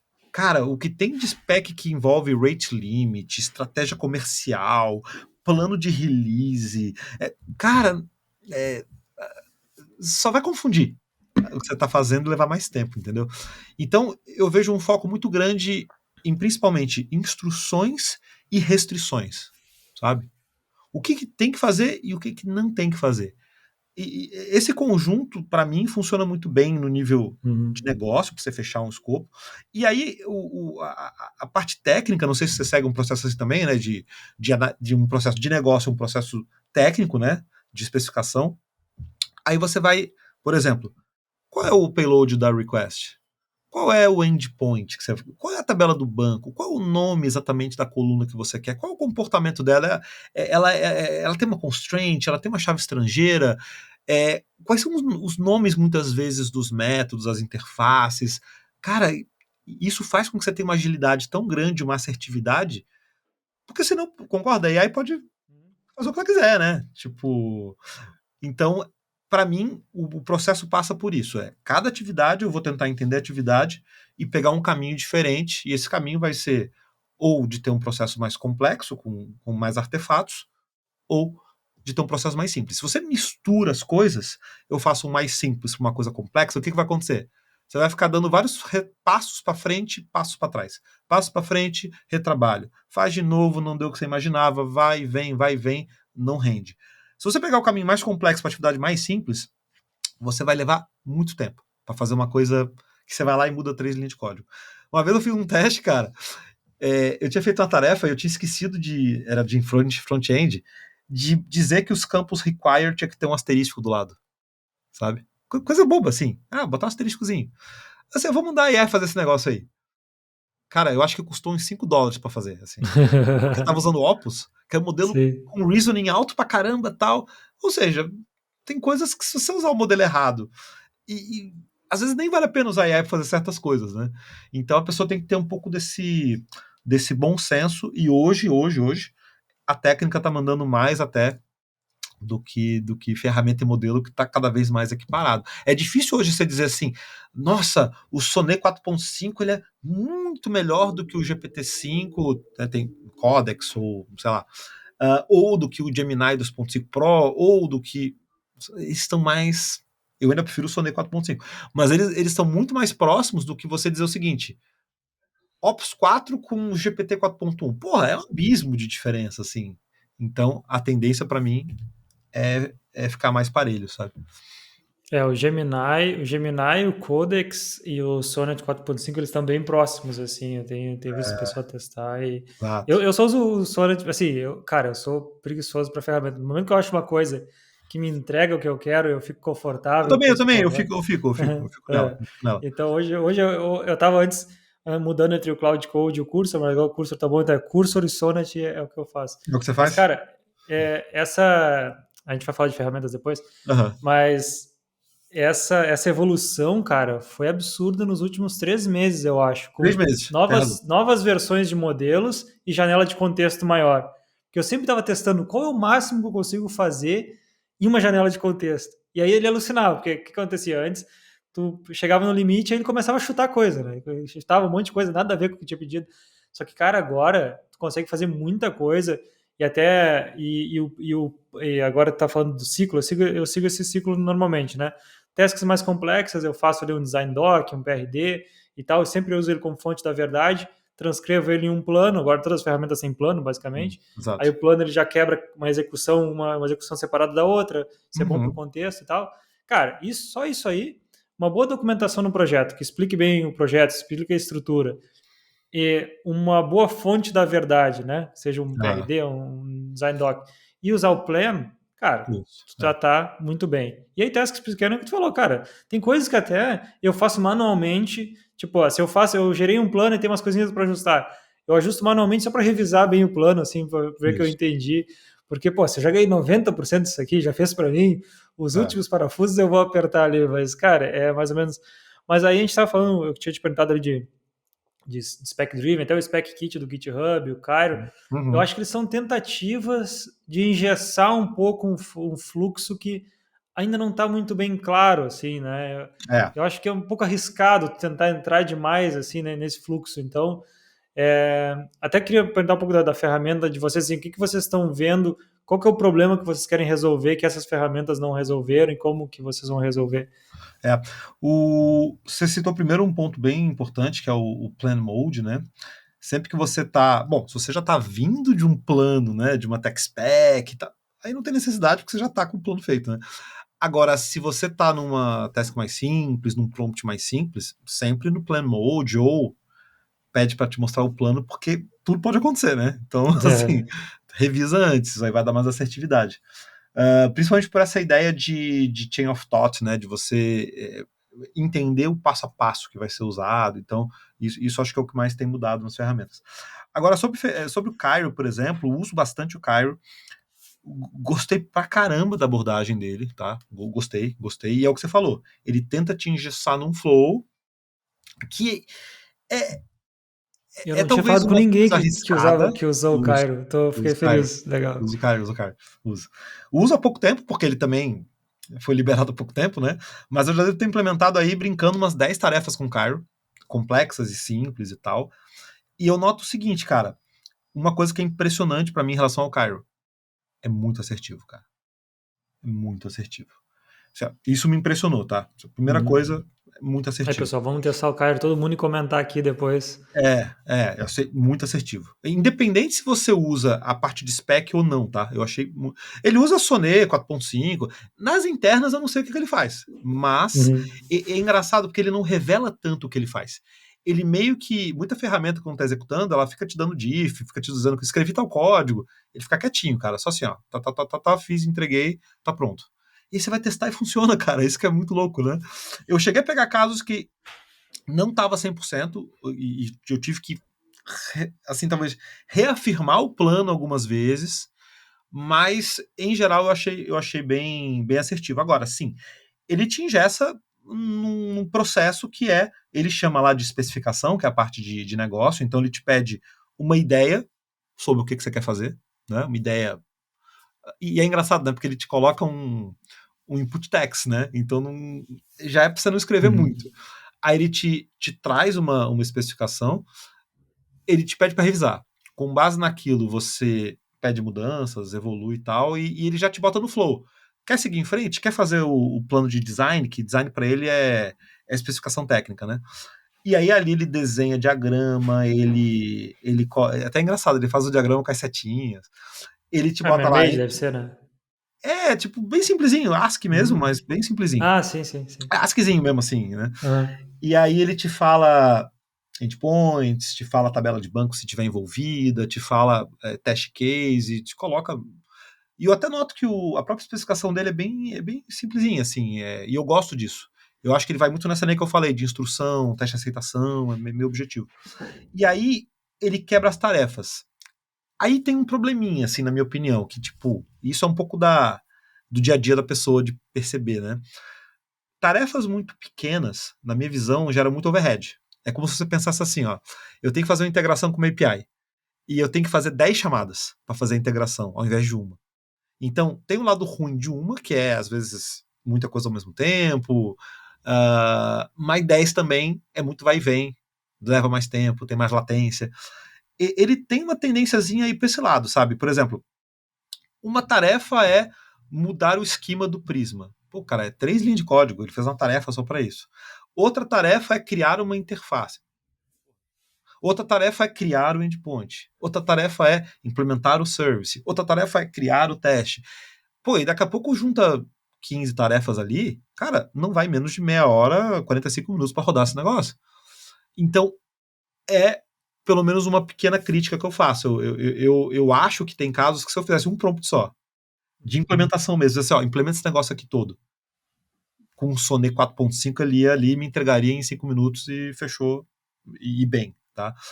Mas eu achei legal a proposta. Eu só acho uma proposta meio agressiva no sentido de engessamento, como você falou, né? E o que a gente está buscando, cara, ali com o Compose é muito trazer uma ferramenta de orquestração mais enterprise level, que você possa usar YAML, possa comitar isso no repositório de código-fonte e tal, meio como você faz com Helm chart ali para Kubernetes e tal, né? Com Flux, mas que você saia um pouco necessariamente de um Visual Builder, não que não possa ter e não que não vá ter, né? Mas que você saia um pouco disso e tem uma ferramenta realmente robusta ali, como o N8N também como o LangChain também para criar um processo agêntico de orquestração. E aí o que a gente está buscando agora nesse momento é use cases, casos onde a gente consegue colocar a ferramenta para suportar soluções com AI. Uma dessas soluções, já que a gente também está no mercado de educação, a gente também está entregando conteúdo e também está propondo técnica, etc. Então a gente está tentando juntar isso, de certa forma, para com base na nossa visão, entregar algo para as pessoas ali que elas possam se organizar melhor, que elas possam organizar melhor suas tarefas, que elas possam organizar melhor seus prompts, que é algo também que já tem bastante, né? Mas como a gente está muito em contato com as pessoas ali, elas também esperam que a gente diga assim, cara, como é que eu faço? Uhum. Vou para onde, né? Então eu acho que eu estou vendo o surgimento de muita ferramenta nessa. Por isso que eu estou dizendo assim, não estou fazendo nada de absurdamente inovador. O mercado está fazendo isso também. Então, eu vejo que é um processo que está muito solto ainda na maior parte dos lugares. Cada um faz de um jeito. Todo mundo joga os prompts fora, né? Eu não gravo Uhum. prompt. Depois que eu Eu recebo, também não. eu jogo fora. As interações se perdem. Então, eu acho que vai vir uma onda aí, já falando de ondas, né? De processualização do uso de AI nos projetos. Acho. Hoje está assim: tu usa Windsurf, o outro usa Cairo, aí o outro usa Copilot, a outra usa Cloud Code, cada um com um modelo, cada um com abordagem. Eu acho que a gente vai passar por essa etapa aí. Vamos ver o que vai dar, né? Eu acho que eu acredito 100% também. Eu acho que a corrida do ouro é essa, né? Quem vai ser o primeiro a padronizar? Bom, tu trabalhou em blockchain, em cripto, tu sabe, né? Uhum. Cripto também. Tipo, a primeira, toda inovação, ela tem várias pessoas tentando resolver um problema, É, aí vai consolidando e tal. O cripto ainda está nesse é, processo, mas igual é assim. E a IA vai ser a mesma coisa, né? A corrida do ouro é quem resolve primeiro isso É. daí. E, cara, falando de ferramentas, quais as principais Cara, ferramentas que tu usa? o principal para mim sempre tem sido Cloud Code. Antes era com Opus, hoje é com Sonnet 4.5. Então a default, apesar de usar o Cairo para muita coisa e tal, o Codex você usa eventualmente para algumas coisas. Não, historicamente eu não uso tanto cursor, mas eu gosto bastante do Cloud Code com Sonnet 4.5, modo CLI mesmo. Não curto muita integração com o editor, com IDE. E MCP, cara. Então, eu posso citar aqui 3, talvez, que sejam os que eu mais uso no dia a dia, que é Context 7, para essa parte de documentação, né, de snippet, principalmente se está no front-end, eu acho que faz muita diferença. Na verdade, os 3 que eu vou falar faz diferença no front-end, né? É o Context 7, o Playwright, para interagir com o navegador. Apesar que saiu recentemente no cursor o modo browser, não sei se você chegou a ver isso aí, Muito bacana. que ele tá tipo com uma tool, não é nem um MCP externo, que ele já integra o browser, então nesse sentido ficou meio Tu interage com o um browser, tu overlap. seleciona os elementos. Exato, Muito exato. bacana. E o Figma, cara, o Figma MCP também para mim ajuda bastante, porque a gente aqui tem um processo muito orientado a Figma, então o pessoal que trabalha com UI, UX já traz tudo muito organizado para fazer uma tela, eu só seleciono, pela integração eu já pego as características todas, né? Cor de fundo, ícone, fonte, espaçamento, e aí, cara, com isso eu consigo ter menos retrabalho. Então, o que eu uso muito é, então, Cloud Code, hoje com Sonnet 4.5, antes era com Opus, o que foi bom, porque reduziu 5 vezes aí o nosso custo, né? E tá mais rápido, Sim. porque, sinceramente, cara, o Sonnet, o Opus do 4 para o 4.1, eu senti um decréscimo muito grande, assim, de tudo, cara. Termos de execução, não sei o que aconteceu lá, era melhor antes. E o Sonnet 4.5 tá, para mim, disparado, assim, para mim, pelo menos, o melhor. Então, a minha stack hoje é muito essa: é Cloud Code com o Sonnet e esses MCPs que eu citei, eventualmente um ou outro, mas esses são os principais, né? Bacana. Cara, eu usava muito Cloud Code, assim, porque o Copilot, por um tempo, ele estava muito para trás, e eu acho É, que tem um grande problema. Eu acho que essa é a minha opinião, assim, de achismo, que a Microsoft, ela tá meio em conflito ali, né? Um mantém o VS Code, outro mantém o Copilot, pois é, e cara. não se integra bem ainda, né? Aí quando eu fui pro Cursor, eu vi, cara, que legal a experiência de ele tem contexto de tudo, É ele está muito conectado bom. ao Git, ele está conectado em tudo. Aí eu tava pagando o Cloud Code, eu pensei, cara, eu vou pagar só o Cursor. E, pô, tu vê, eu era usuário de Vim, cara, eu gosto de linha de comando. Mas agora eu sou usuário de interface total, clico nos botões. Sim. Mas, cara, aí eu tô no Cursor também, usando só o Sonnet ali. Sensacional. Antes eu usava o Opus para fazer varredura grande e tal, assim, até eu chegar no meu limite, Uhum. depois eu só executava os planos com os outros, mas agora eu tô usando só o Sonnet. E de MCP, eu não trabalho muito com front, então meus MCP são muito Uhum. mais para conectar coisas. Eu uso bastante da Atlassian do GitHub. Ah, Da boa. Atlassian eu pego o Task, pego coisa do Confluence. E o Uhum. GitHub, quando eu preciso ir em outros codebases, e Context 7 também, esses são os que eu mais uso. É, Então a gente tá aliado aí. é. E agora tem o Sonnet 4.5 com 1 milhão de tokens, né, na janela de É o contexto. Max Mode que Então, eu uso. eu acho que ela está ainda restrita mais para os planos Enterprise. Eu tenho acesso aqui já, porque a gente usa um plano corporativo, mas eu até nem vejo, cara, essa questão da janela de contexto como uma coisa muito. Não é que não é necessário, mas eu acho que 200 mil tokens já estava muito bom, sabe? Já estava muito bom. Salvo em tarefas realmente que sejam muito grandes e com muito vai e vem e tal, que aí você talvez nessa interação caísse numa compactação, que é sempre meio ruim, né? Mas eu não lembro, assim, nos últimos tempos de ter dificuldade em relação à janela que o Sonnet, por exemplo, oferece. Muito por essa questão dessa técnica, assim, de tentar ser o mais específico possível, referenciar ao máximo os arquivos, as linhas que eu quero que sejam impactadas, os componentes que eu quero que sejam usados como inspiração para fazer o que eu quero que seja feito. Então, com isso eu consigo evitar, assim, um inchamento da janela de contexto. Mas, sem dúvida, se tiver mais, você se preocupa Sabe, menos. sabe, eu já fiz vários testes na janela de contexto, principalmente porque eu trabalho muito em monorepo. E às Tá, tá. vezes eu estou fazendo coisas que são tipo, a gente quer avaliar uma refatoração, ou mudar um padrão de estrutura e tal, e aí tu tem que varrer todo o repositório, É, sabe? nesses E casos assim. cara, tu conseguir varrer um repositório todo, pô, é sensacional, assim, o nível que a gente está agora, Sim, e antes eu sim. não conseguia, antes eu tinha que ir a nível de módulo e Partes, né? tal, Aham, aham. então, pô, agora é sensacional, assim, para essas coisas, É, mas eu concordo contigo, para implementação, é. não, o ideal é tu não ter que mandar Tanto, 1 milhão né? de token, né, porque tu vai alucinar em algum momento, né, tu vai ter Exato. o context rot ali que a gente fala, né, que tu vai ter um monte de É. coisa naquele contexto, então, eu cuido com isso também. E sai E, caro cara, também, né? Sai caro vai, também. vai ser caro, sabe? Tem o custo, né? E desafios, cara, quais são tu vê assim de desafios de usar IA ainda que tu ainda tem no teu dia a dia? Ah, cara, assim, ó, eu acho que principalmente no ambiente de time, sabe? Trabalhando com outras pessoas, é um pouco da atenção em relação ao que está sendo entregue, o que está sendo escrito. Tem muita Uhum. gente que ainda abre PR sem ler o código que foi feito.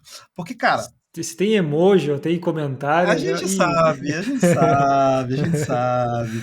Por exemplo, quem em sã consciência no front-end coloca um comentário no HTML, assim, ó, tipo, não é comum, Uhum. sabe? No código de back-end já não é tão. No front-end, a cada 3 linhas a pessoa põe um comentário no HTML, não põe, né? Então, as pessoas não estão lendo o código, né? É. Aí você vê a pull request lá, cara, tem para mais de, sei lá, de 30 comentários mostrando assim, aqui eu tô fazendo tal, aqui é o componente de tal coisa, aqui eu tô exibindo tal coisa. Quem que comenta que vai exibir uma coisa que tá escrita no código, né? E é aquele lá do JSX, sabe? Que você Aham. abre uma chave, você bota o comentário, fecha a chave, fecha o comentário. Então, você olha para aquilo ali assim, pô, gente, vamos começar a ter mais um pouco de noção, assim, de cuidar um pouco mais também do código. Outra coisa é, a AI, cara, ela é meio como esponja, assim, ela absorve o que tem no projeto e segue fazendo, entendeu? Então, se você não dizer, se você não for claro, se você não revisar, se você não refatorar, ela vai enfiar 2, 3 mil linhas de código dentro de um componente, dentro de uma função, dentro de uma classe, dentro de um método. Ela não tem muito discernimento, muitas vezes, para fazer isso. Uhum. Não estou dizendo que o código. Ninguém supera o ser humano em escrever código ruim, isso é fato. Ela potencializa, né? Pro bem e pro mal. Ela potencializa para o bem ou para o mal. Então já aconteceu comigo algumas vezes de estar fazendo uma interação mais longa, uma task mais longa, e olhar lá, putz, cara, 3 mil linhas no mesmo lugar ali, muita duplicação de código, de coisas que poderiam estar sendo reusadas, muita quebra assim de design mesmo, né? Pô, isso Uhum. aqui tinha que estar sendo implementado em outra camada. Você está jogando a query junto com o dado, junto com o payload, junto com a chamada de API, junto com outra coisa, mas não é, e é só um gerador de código, entendeu? Então, aí que entra questões fundamentais. As rules, por exemplo, foram definidas? Você tem as regras definidas para o projeto? Que é uma coisa que muita gente ou não tem, ou copiou e colou e também não leu. Então, esse é um gap grande que eu vejo, que a equipe caminha numa direção. Por exemplo, você vê muito isso também em front-end, né? Você tem uma abordagem que usa Tailwind. Aí no mesmo projeto, que às vezes migrou no meio do caminho, tem outra abordagem que usa Style Component com CSS manual, ou lá no React Native, você lá tem o Native Wind e tem o Dripsy, por exemplo. E tá misturado. Aí quando você vê, aí pegou qualquer um. Mas só que o time quer seguir com Native Wind, por exemplo, não quer isso, seguir com Dripsy. Aí você segue escrevendo código em Dripsy. Cara, ou então, assim, existem componentes custom, que você pegou, por exemplo, um text, um input, você criou um wrapper em cima dele, que já traz algumas coisas, e tem o componente nativo. Aí você está atacando o componente nativo.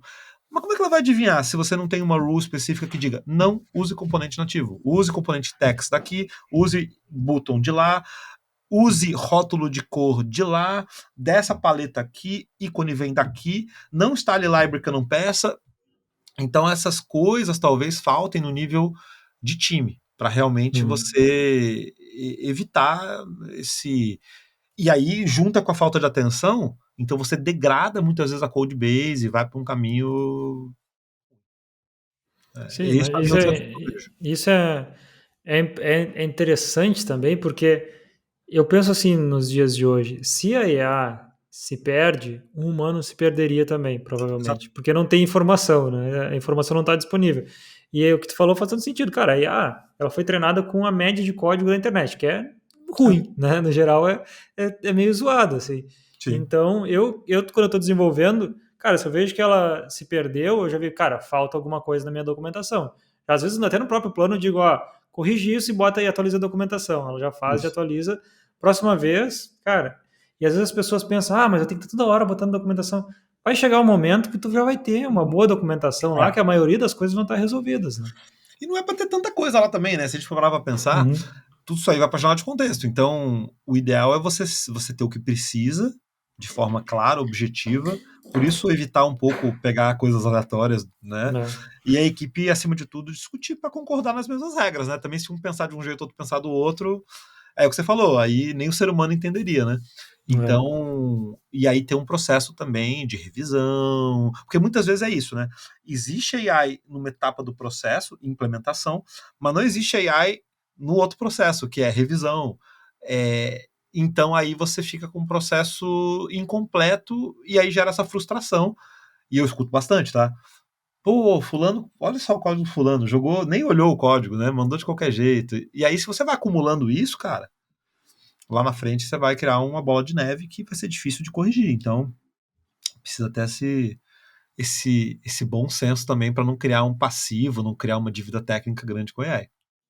Cara, eu acho que para te usar IA de forma efetiva, tu tem que saber dos bons princípios de engenharia de software mesmo, né? Exato. Que é tu pensar antes de fazer, tu fazer ali uma exploração, tu entender o que tu vai fazer, tu executar, tu ter uma coisa, documentação clara ali e tal, tanto Ler o da resultado, né? implementação, ler o resultado. Então, Sim, é isso aí, porque cara, se tu olhar no curto prazo, o resultado de curto prazo, logo tu vai ter um resultado negativo de médio para longo prazo, assim, vai. e volta muito rápido. É. Mas bem massa, cara. E tá, a gente fala um pouco de desafios. Como tu acha que, pô, tu é uma pessoa que fala sobre arquitetura, tu fala sobre testes também, e tem um grande impacto, eu acho, nisso, né? Uhum. Ou vai ter, tanto em arquitetura como teste. Como tu vê o impacto na arquitetura, também nos Uhum. testes, né? TDD e tal. Uhum. Como tem sido isso para ti no dia a dia?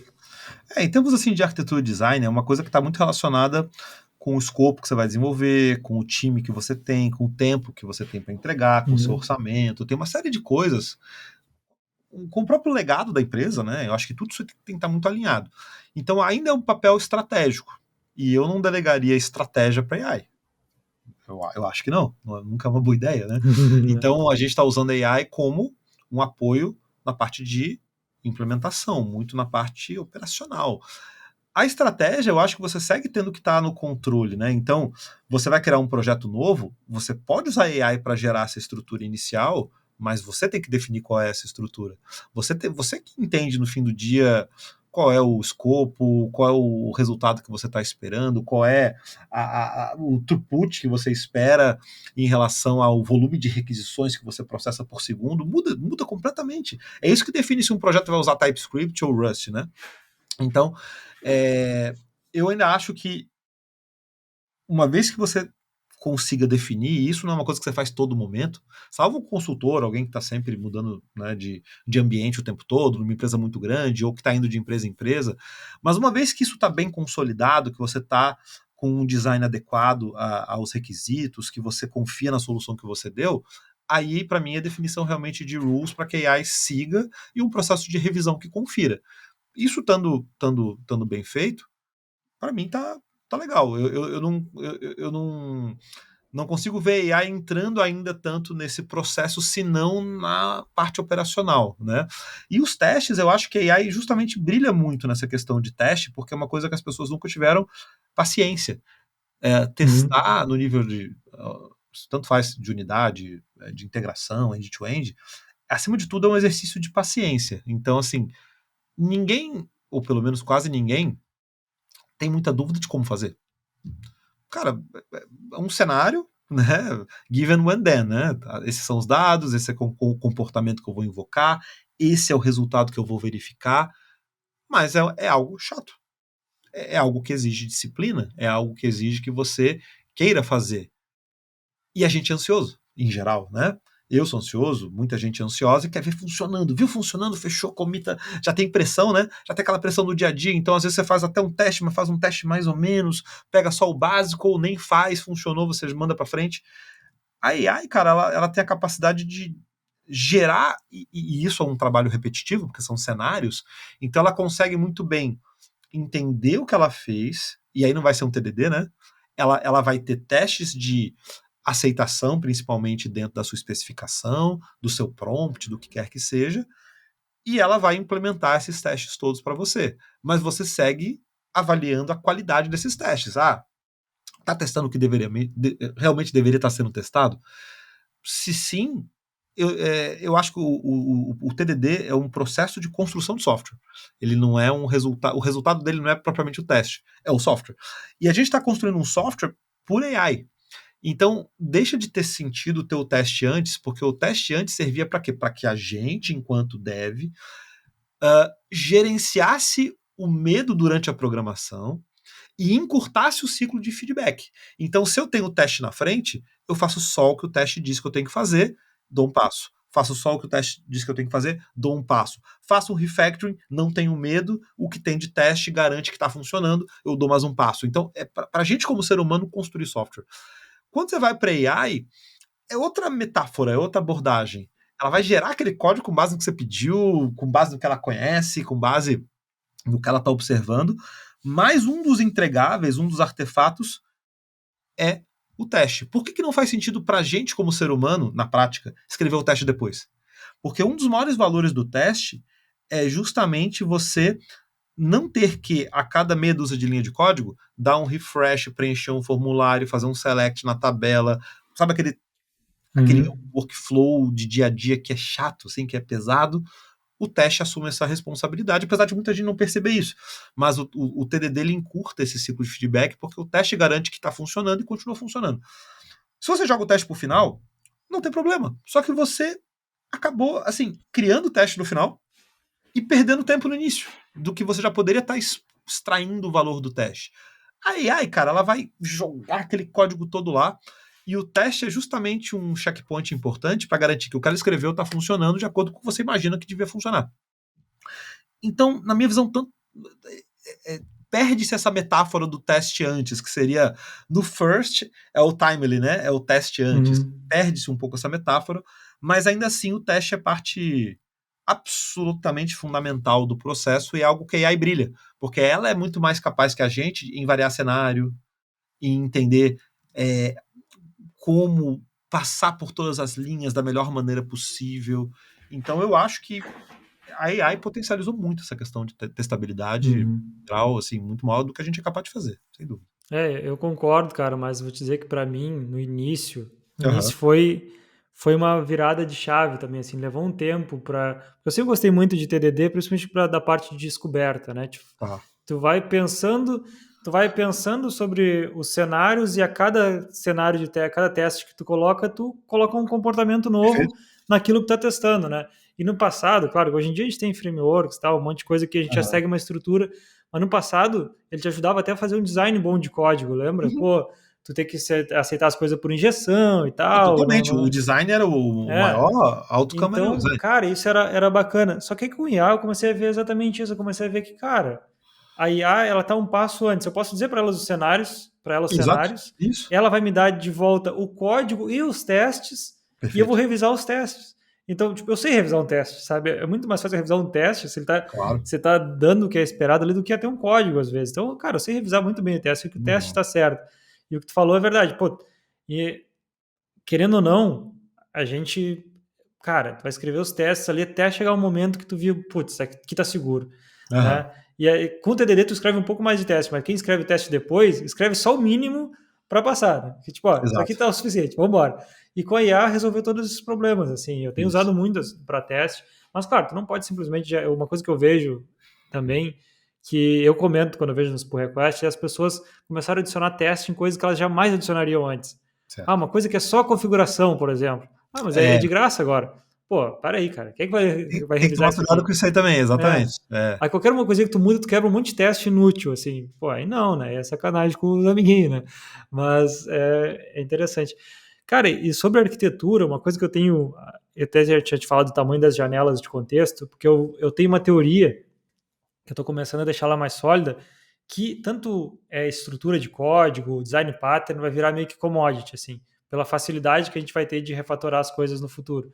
E Aham. aí, uma coisa que eu vinha testando era, cara, eu consigo desconstruir e construir um sistema, até 3 meses atrás não era possível, ela alucinava porque as janelas de contexto não eram grandes. Mas agora, cara, eu peguei uma parte muito grande de um sistema, disse, junta tudo num arquivo só. Cara, ficou tipo 10 mil linhas, assim, tipo, sabe, transaction script total ali, procedural descendo. E aí eu pensei, cara, agora, aí eu peguei o livro do Wolvernon lá, do DDD, Aham, extraiu, diz assim, extraia os principais princípios desse livro, aí ele falou, small aggregates, usa referência por ID e tal, todas essas coisas, né, aham, usa consistência eventual, botei aquele Markdown dentro do projeto e disse, olha, baseado nos princípios e no padrão desse projeto, que eu já tinha, né, dentro do projeto, os padrão do próprio projeto, né, uhum, baseado nessas duas coisas, avalia esse código, ver onde está a maior complexidade, a lógica de negócio e tal, e baseado nos padrões do DDD, sugira uma estrutura e tal. E aí, cara, passou. E ali ele me disse, olha, cara, a principal parte está nessa, a principal complexidade está nessa parte. Esse aqui são os aggregates que tu deve ter 3 separados, se comunicando por uhum. consistência eventual e tal.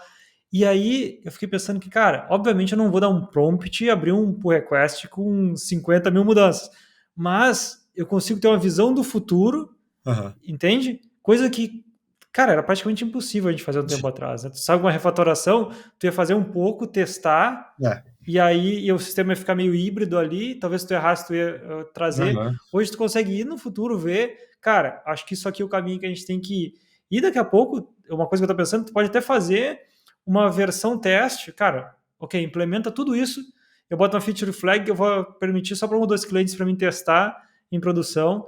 Isso é como a gente está agora. Eu fico imaginando, cara, daqui uns meses a gente vai conseguir fazer, né, de pegar um sistema legado, refatorar ele Uhum. de uma forma muito mais É. rápida. Isso é uma coisa que eu tenho me questionado bastante, assim. Só tem alguns pontos ainda que acho que hoje ainda é um pouquinho complicado, que é, por exemplo, você pega o maior modelo que tem hoje, hipoteticamente está indo para 2 milhões de tokens na janela de Uhum. contexto, né? Se você pega um sistema grande, vamos jogar um sistema com 1 milhão de linhas de código, que é grande, vai, não é imenso tal, mas é um sistema um pouco Sim. maior. Se a gente pegar mais ou menos uma estimativa, 8 tokens por linha de código, às vezes mais, às vezes menos, varia, porque tem linha em branco e tem linhas imensas também, né? Mas vamos botar 8 só para fazer uma conta, né? Estamos falando já de 1 milhão de linhas de código, vai te dar aí entre 6 e 12 milhões de tokens por aí, né? Então, se a gente pensa numa refatoração completa, assim, que realmente eu tenha que entender todas as relações, claro que tem como ter uma estratégia um pouco menor, assim, de ir por Sim, sim. funcionalidade, Uhum. mas eu ainda acho que não caberia, assim, sabe? Mesmo num modelo muito grande, tipo o Gemini 2.5 Pro, se não me engano, tá indo para 2 milhões de tokens em breve e tal, ainda ficaria uma coisa assim meio complicada. Mas daria para ter uma abordagem, como você falou, um pouco mais híbrida, pega uma funcionalidade e tenta ir de ponta a ponta nela, sabe? Faz uma. Eu acho que o mais vencedor seria, isso você falou, né? De repente faz uma POC com uma coisa, conecta no que já existe, vê o comportamento, mas como exercício de ver como fica, que você tem menos compromisso com funcionar, né? Que eu acho que é o grande risco, é ter a coragem de virar a chave depois e, ó, vai dar boa, Exato. né? Eu acho que é um bom exercício até para entender, né, se, pô, o Domain Driven Design vai resolver um problema e criar quantos? Aonde que vai pegar, aonde que eu vou ter que adaptar, e de repente você usa isso para fazer um estudo de impacto, e com esse estudo de impacto você traça um plano de refatoração, com esse plano você Uhum. consegue executar com AI mesmo, mas aí de uma forma mais controlada. Sensacional, cara, acho que faz total sentido e demanda mesmo, né? Demanda mais janela, porque você tem que entender cada vez mais o todo, né? Eu Mas, acho que é exatamente isso o ponto. Acho que trouxe o ponto principal, que é, cara, no passado, às vezes a gente assumia uma coisa. Eu acho que aqui Domain Driven Design vai ficar vai bom. resolver, É. E aí tu ia daqui a pouco perder semanas fazendo uma POC ali, uma coisa, e não ia ficar tão completo às vezes, né? Hoje tu consegue ter uma visão, pô, nesse caso que eu dei, cara, será que, pô, adicionar a consistência eventual, 3 aggregates e tal, um time que não tem nada de eventos, pô, será que é o momento? Será que tem outra coisa para se fazer? uhum, Talvez sem ver isso, a pessoa ia uhum, ficar pensando, cara, eu vou ficar é, tentando implementar porque esse é o caminho. Daqui a pouco tu vê, cara, acho que é um pouquinho demais, vou achar outra coisa. Então tu consegue. Isso é em questão de horas, assim, é só o tempo do prompt rodar ali, mas a janela de contexto que tu falou uhum. faz sentido. Claro, para implementação a janela não é um problema que tu quebraria num plano com um plano É, menor, assim. faria um pouco Mas para menor. varrer o código ele precisa, né? Precisaria. Não, e não tem problema, você poderia, por exemplo, ainda que não caiba na janela de contexto, você poderia gerar artefatos intermediários, assim, Uhum. varre o código, o que você conseguir, ou as funcionalidades que você puder, e consolida num documento de referência. E vai fazendo. Depois você usa o documento de Isso. referência como entrada para o plano de refatoração. Então você poderia também ter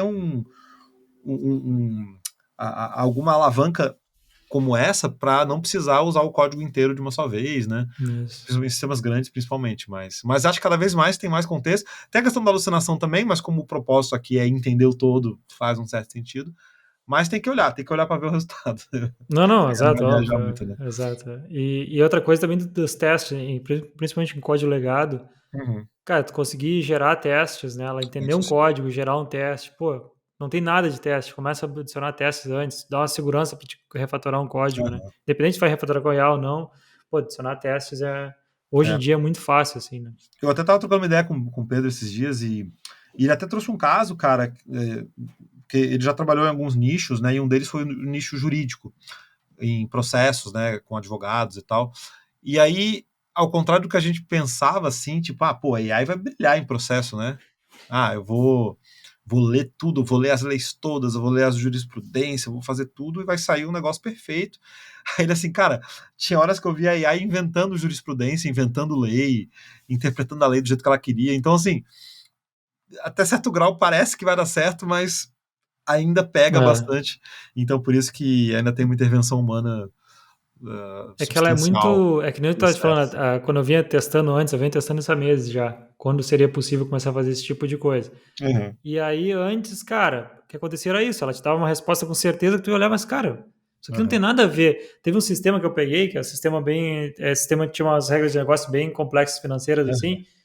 E o que deu para ver claramente que a IA fez? Ela alucinou no meio e ela usou como base. Isso aqui é um sistema de compras.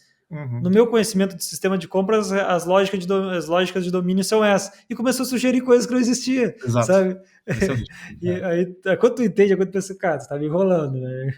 Por isso, fechar o Engraçado. máximo o escopo ali, porque senão, meu Deus. Exato, exatamente. Mas, cara, se alinhando para o final, assim, eu queria te perguntar duas coisas. A primeira o que tu acha que vem nessa próxima onda?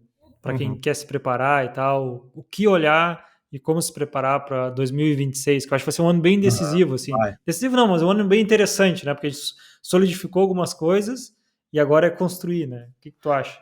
Porque a dúvida para o ano que vem vai ser assim, ó. A gente vai continuar vendo esse crescimento tão vertiginoso assim e os processos ainda mudando? Ou será que vai estacionar e vai entrar ah, talvez numa estabilidade e o trabalho vai ser assim? Então a gente ainda está um pouco nessa dúvida. Se eu fosse dizer, eu diria o seguinte: ainda tem muita gente que está trabalhando da forma tradicional. Muita gente, muita gente. E qualquer coisa, mesmo que mínima, cara. E eu tô falando de muito dev que eu converso, assim, e eu converso bastante, né? Porque como eu dou cursos de coisas diferentes, eu consigo falar com muita Sim, gente. E tem muita gente que diz, cara, não tô usando pra nada, não, muito pouquinho. O chat GPT, aí você já vê assim, a pessoa tá realmente forma tradicional. sim, Se essa pessoa pegasse qualquer ferramenta com qualquer modelo em modo agente e fizesse qualquer coisa, ia ter um impacto imenso, né?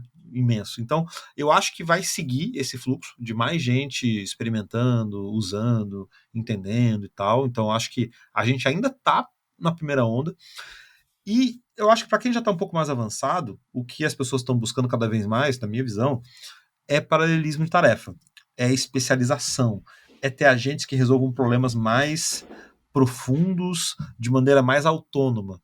Então, tipo, qual é o teu sonho? O teu sonho é ir dormir e deixar a IA trabalhando, entendeu? sim. Então, tipo assim, ó, quem tá aí em dois empregos, quem tá, quem tá realmente. Porque existe uma diferença. Quem tem dois empregos tem que saber usar IA bem, né? Exato. E, não, e essa que é a diferença. Existe uma diferença entre a AI ser uma coisa desejável só, que vai te ajudar e tal, e ser uma coisa necessária e que sem ela você não consegue sustentar a sua posição atual. Então, Uhum. para quem está ambiente de muita pressão, que já não estava dando conta, tá empreendendo, tá numa startup puta, super agitada, o mercado puxando e você indo atrás e tentando compensar, ou você tá em 2 empregos, ou você tá, sei lá, empreendendo e tá em um emprego, para todas essas pessoas é decisivo. É questão de vida ou morte, assim. Se você não conseguir extrair aquele resultado, você não vai dar conta, entendeu? E aí, para essas pessoas, cara, é que eu acho que cada vez mais, tipo, o que a Anthropic vem lançando, tipo de subagents, de skills, eu acho que tá. É coisa de agora, assim, né? Tá cada vez mais tendo importância. Ferramentas como o próprio cursor, ele te dá a habilidade de abrir múltiplas instâncias com worktrees diferentes. O Codex Cloud também te dá uma habilidade nessa linha. Então, ferramentas que estão indo mais num caminho assim de tipo assim, permitir com que você automatize e deixe as coisas rodando mais em paralelo e abrace mais coisas. E eu acho que talvez seja a próxima onda, assim, olhando. E, claro, os modelos melhorarem, as ferramentas melhorarem, errarem menos, porque você vê ainda, para quem usa Copilot, por exemplo, eventualmente, né? Pode acontecer qualquer uma, mas, pô, você vê umas coisas meio básicas, assim, eu vou subir um servidor e eu erro a pasta. Tipo, desculpa, errei a pasta, aí tenta outra pasta. Errei de novo. Vou instalar uma dependência e instalo no lugar errado. Aí brota um load modules num lugar aleatório. Sabe, essas besteirinhas assim. Isso acho que está sendo constantemente melhorado. Os modelos estão, na minha visão, ficando melhores e mais baratos. Você vê aí o preço do GPT-5, do Sony 4.5, na casa aí dos entre 1,5 e $3. Pô, antes um Opus ali era $15 1 milhão de tokens, né? Uhum. Então você tá vendo também um negócio se tornando mais acessível, sabe?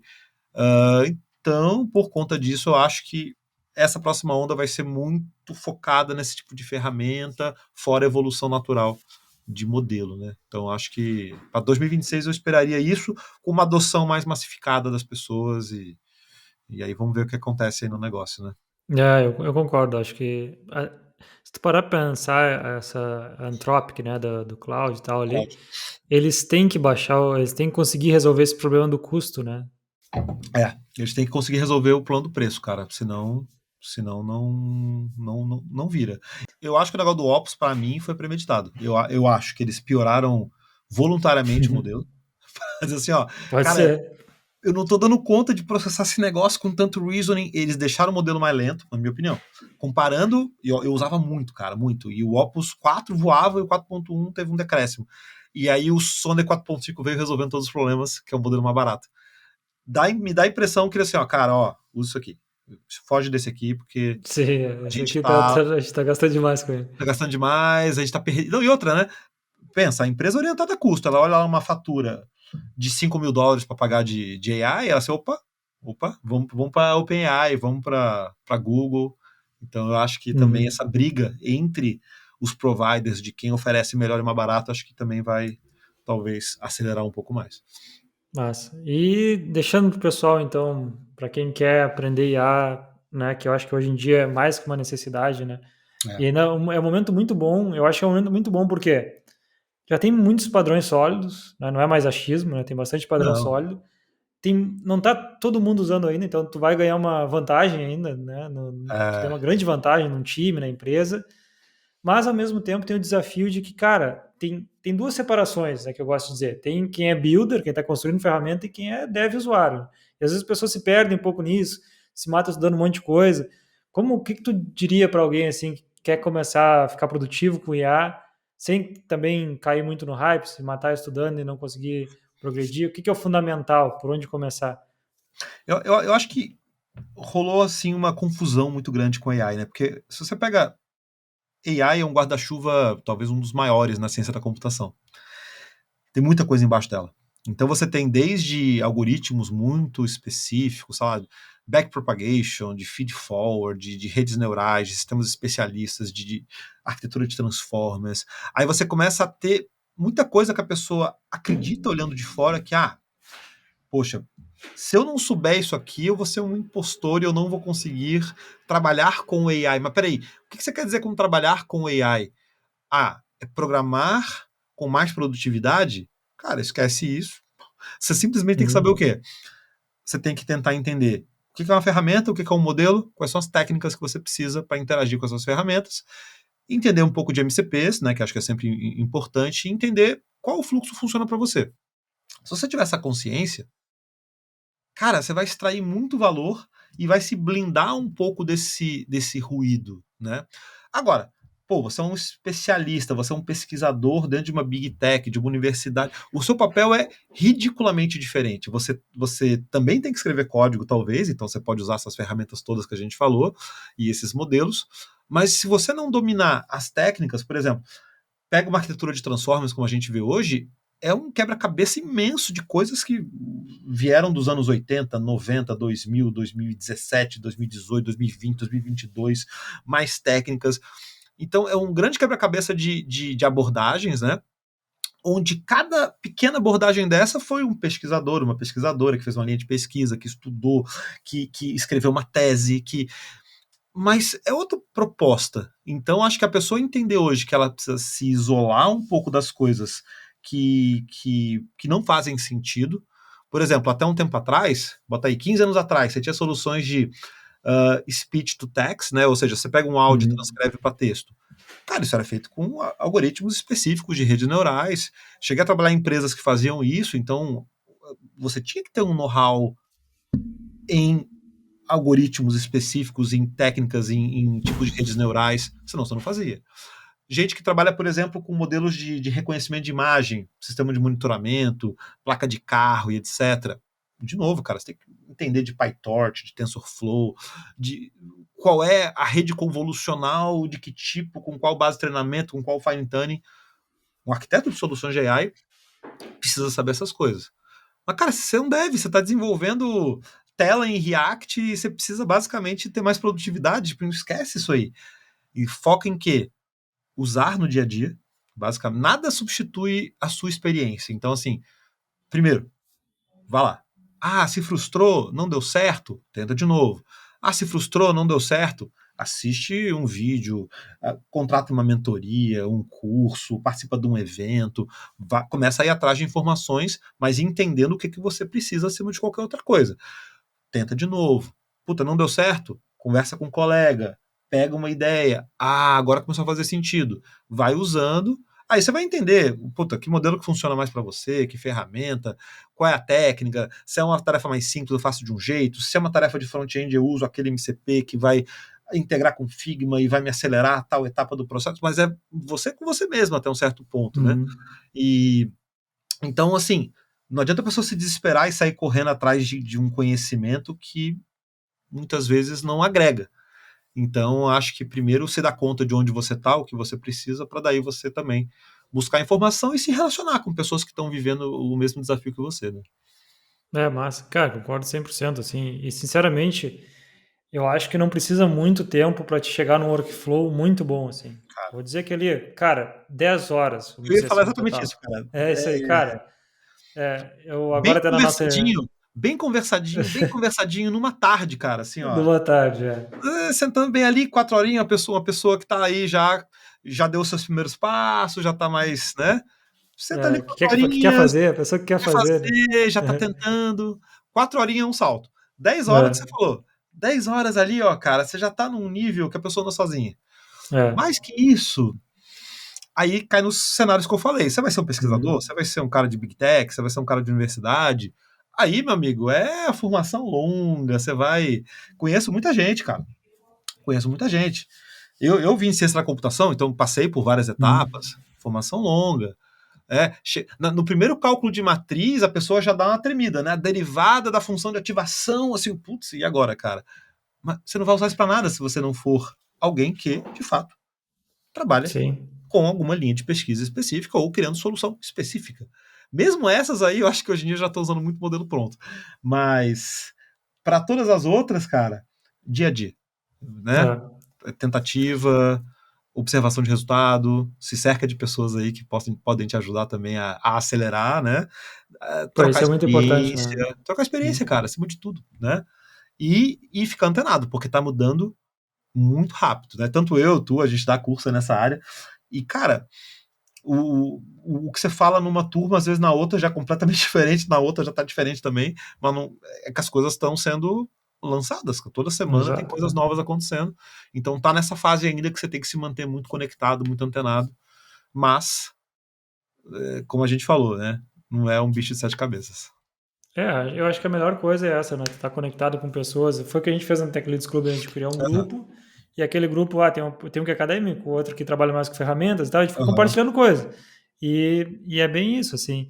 E esse negócio das horas ali, cara, até na imersão foi assim, num dia a gente mostrou o workflow, aí eu foquei bem, tipo, no aham. meu uso, cara, Então, uso. cursor e tal, e aí no outro dia a gente mostrou ferramentas, agora tu não quiser pagar, tu pode fazer a mesma coisa com essas outras Sim, ferramentas. Meio que sim. deu, porque no fim, cara, se uma pessoa que está começando, às vezes ela se perde com, tem um monte de gente falando de um monte de coisa, mas no fundo o fluxo é meio similar, tu tem um plano ali, uma coisa, tu executa aquele plano, tu usa uns modelos e tu vai Aham, enriquecendo a tua documentação. Dentro disso, pô, o que tu falou é perfeito, cara. Otimiza para o teu fluxo, testa coisas. Quando uhum, tu vê que, pô, tá legal, beleza, sabe? uhum, E fica acompanhando, né? Te cerca de pessoas, de gente que tá. Segue a gente, né? Segue a gente que a gente tá aham. publicando coisa. É isso, cara. Não, e você falou um negócio importante assim, que é o seguinte. Cara, muita gente quer solução grátis. Uhum. Eu vejo isso muito em aluno, bastante assim. Ah, mas o que é grátis disso aí? Primeiro ponto é, cara, qualquer empresa minimamente antenada, minimamente assim, ó, minimamente, ela já deveria ter criado um programa de reembolso ou É. um acordo com alguma ferramenta ou algumas ferramentas e fornecido para as pessoas. Porque é uma conta fácil de fazer. Se uma pessoa ganha 10 mil e ela é duas vezes mais produtiva, é como se ela valesse 20, só que você está pagando 10. Ah, mas a ferramenta custa. Sim, custa o quê? 100 reais, 500 reais? Que seja 1.000 reais. É 10% a mais para você ter o dobro ou o triplo Uhum. em termos de retorno. Então, só por aí a empresa já tem que ficar mais antenada e talvez liderar esse processo. Supondo que ela não faça, o que a gente sabe que não faz. Conheço inúmeros casos que entra numa burocracia, entra numa falta de noção, muitas Vários vezes até casos. mesmo, né, de proibição. Eu tenho visto alguns alunos falando isso. Então, vamos supor que o aluno vai fazer. Ah, mas a empresa não paga, então também não vou pagar. Cara, pensa diferente. A empresa não paga, mas você não pode pagar $20. Tipo, são 100 reais. O plano, por exemplo, eu acho que do Codex ali com o GPT, R$ 99 por mês. Cara, pensa bem, quanto é que vale a tua hora? Tua hora vale 50, vale 60, 70, 30, seja lá o que for. Tô falando de R$ 99 por mês.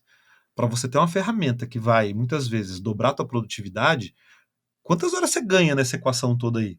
Que você pode tirar a pressão, você pode entregar um trabalho melhor, você tem a oportunidade de ser promovido, eventualmente de ganhar mais.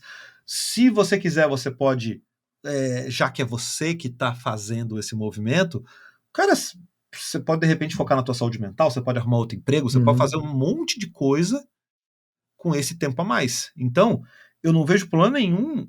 As coisas não são de graça, tem essa visão. Então, assim,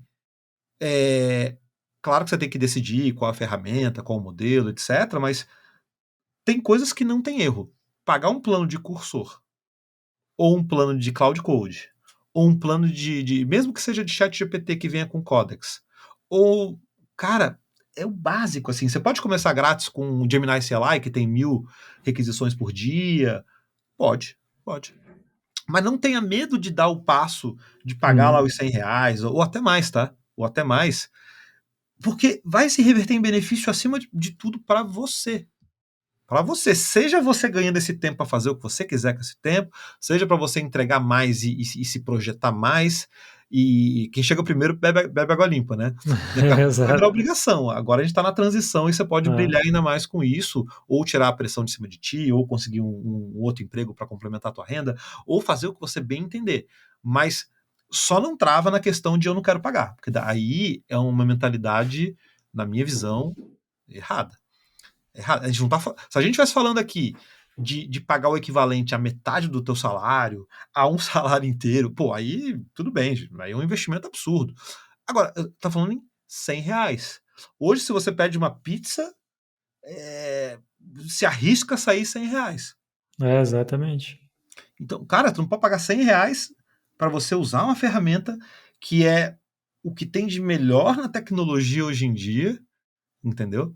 E que vai te abrir a mente, cara, abrir as portas e aí é dia a dia, o uso é correr atrás, salvo que tem uma questão de compliance que na tua empresa você realmente não possa, e quebra um pouco essa ideia também de, ai, mas eu vou expor o meu código. Cara, a AI não tem acesso ao seu código, ela não copia o seu código.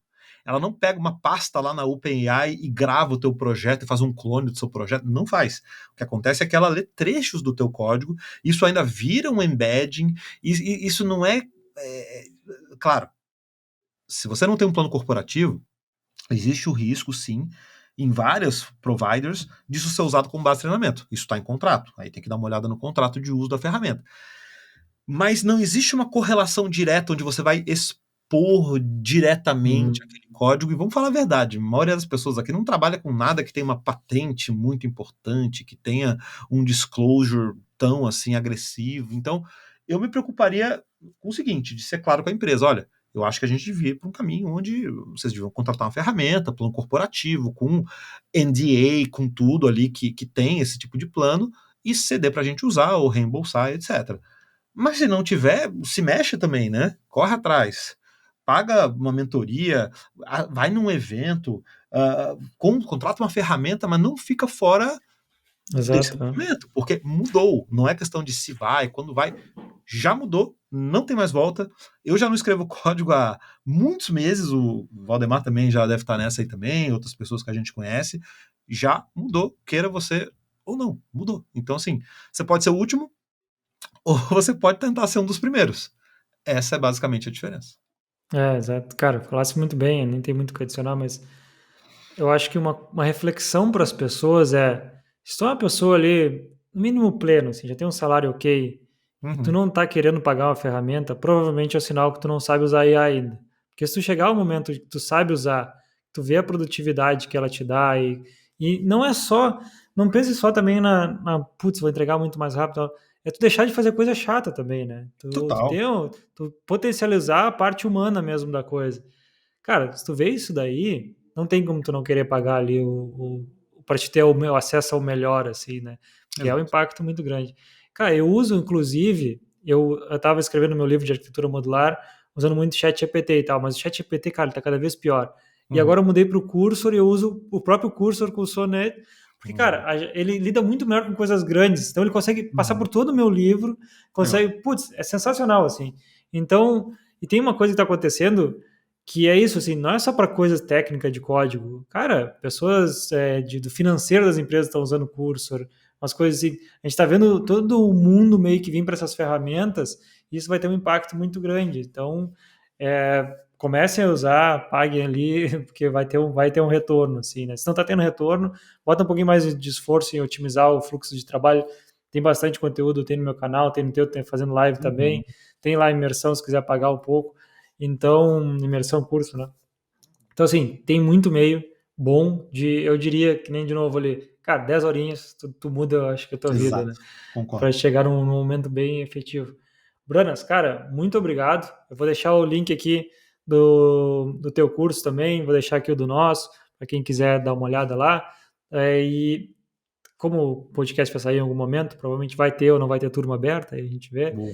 Mas também no nossos canais tem bastante conteúdo sobre isso. E manda mensagem pra gente também, comenta aí, comenta aqui embaixo no vídeo. Cara, muito obrigado aqui de novo. Obrigado, cara. Prazer imenso. Tamo junto. Sempre que quiser aí, só chamar e bora criar mais conteúdo.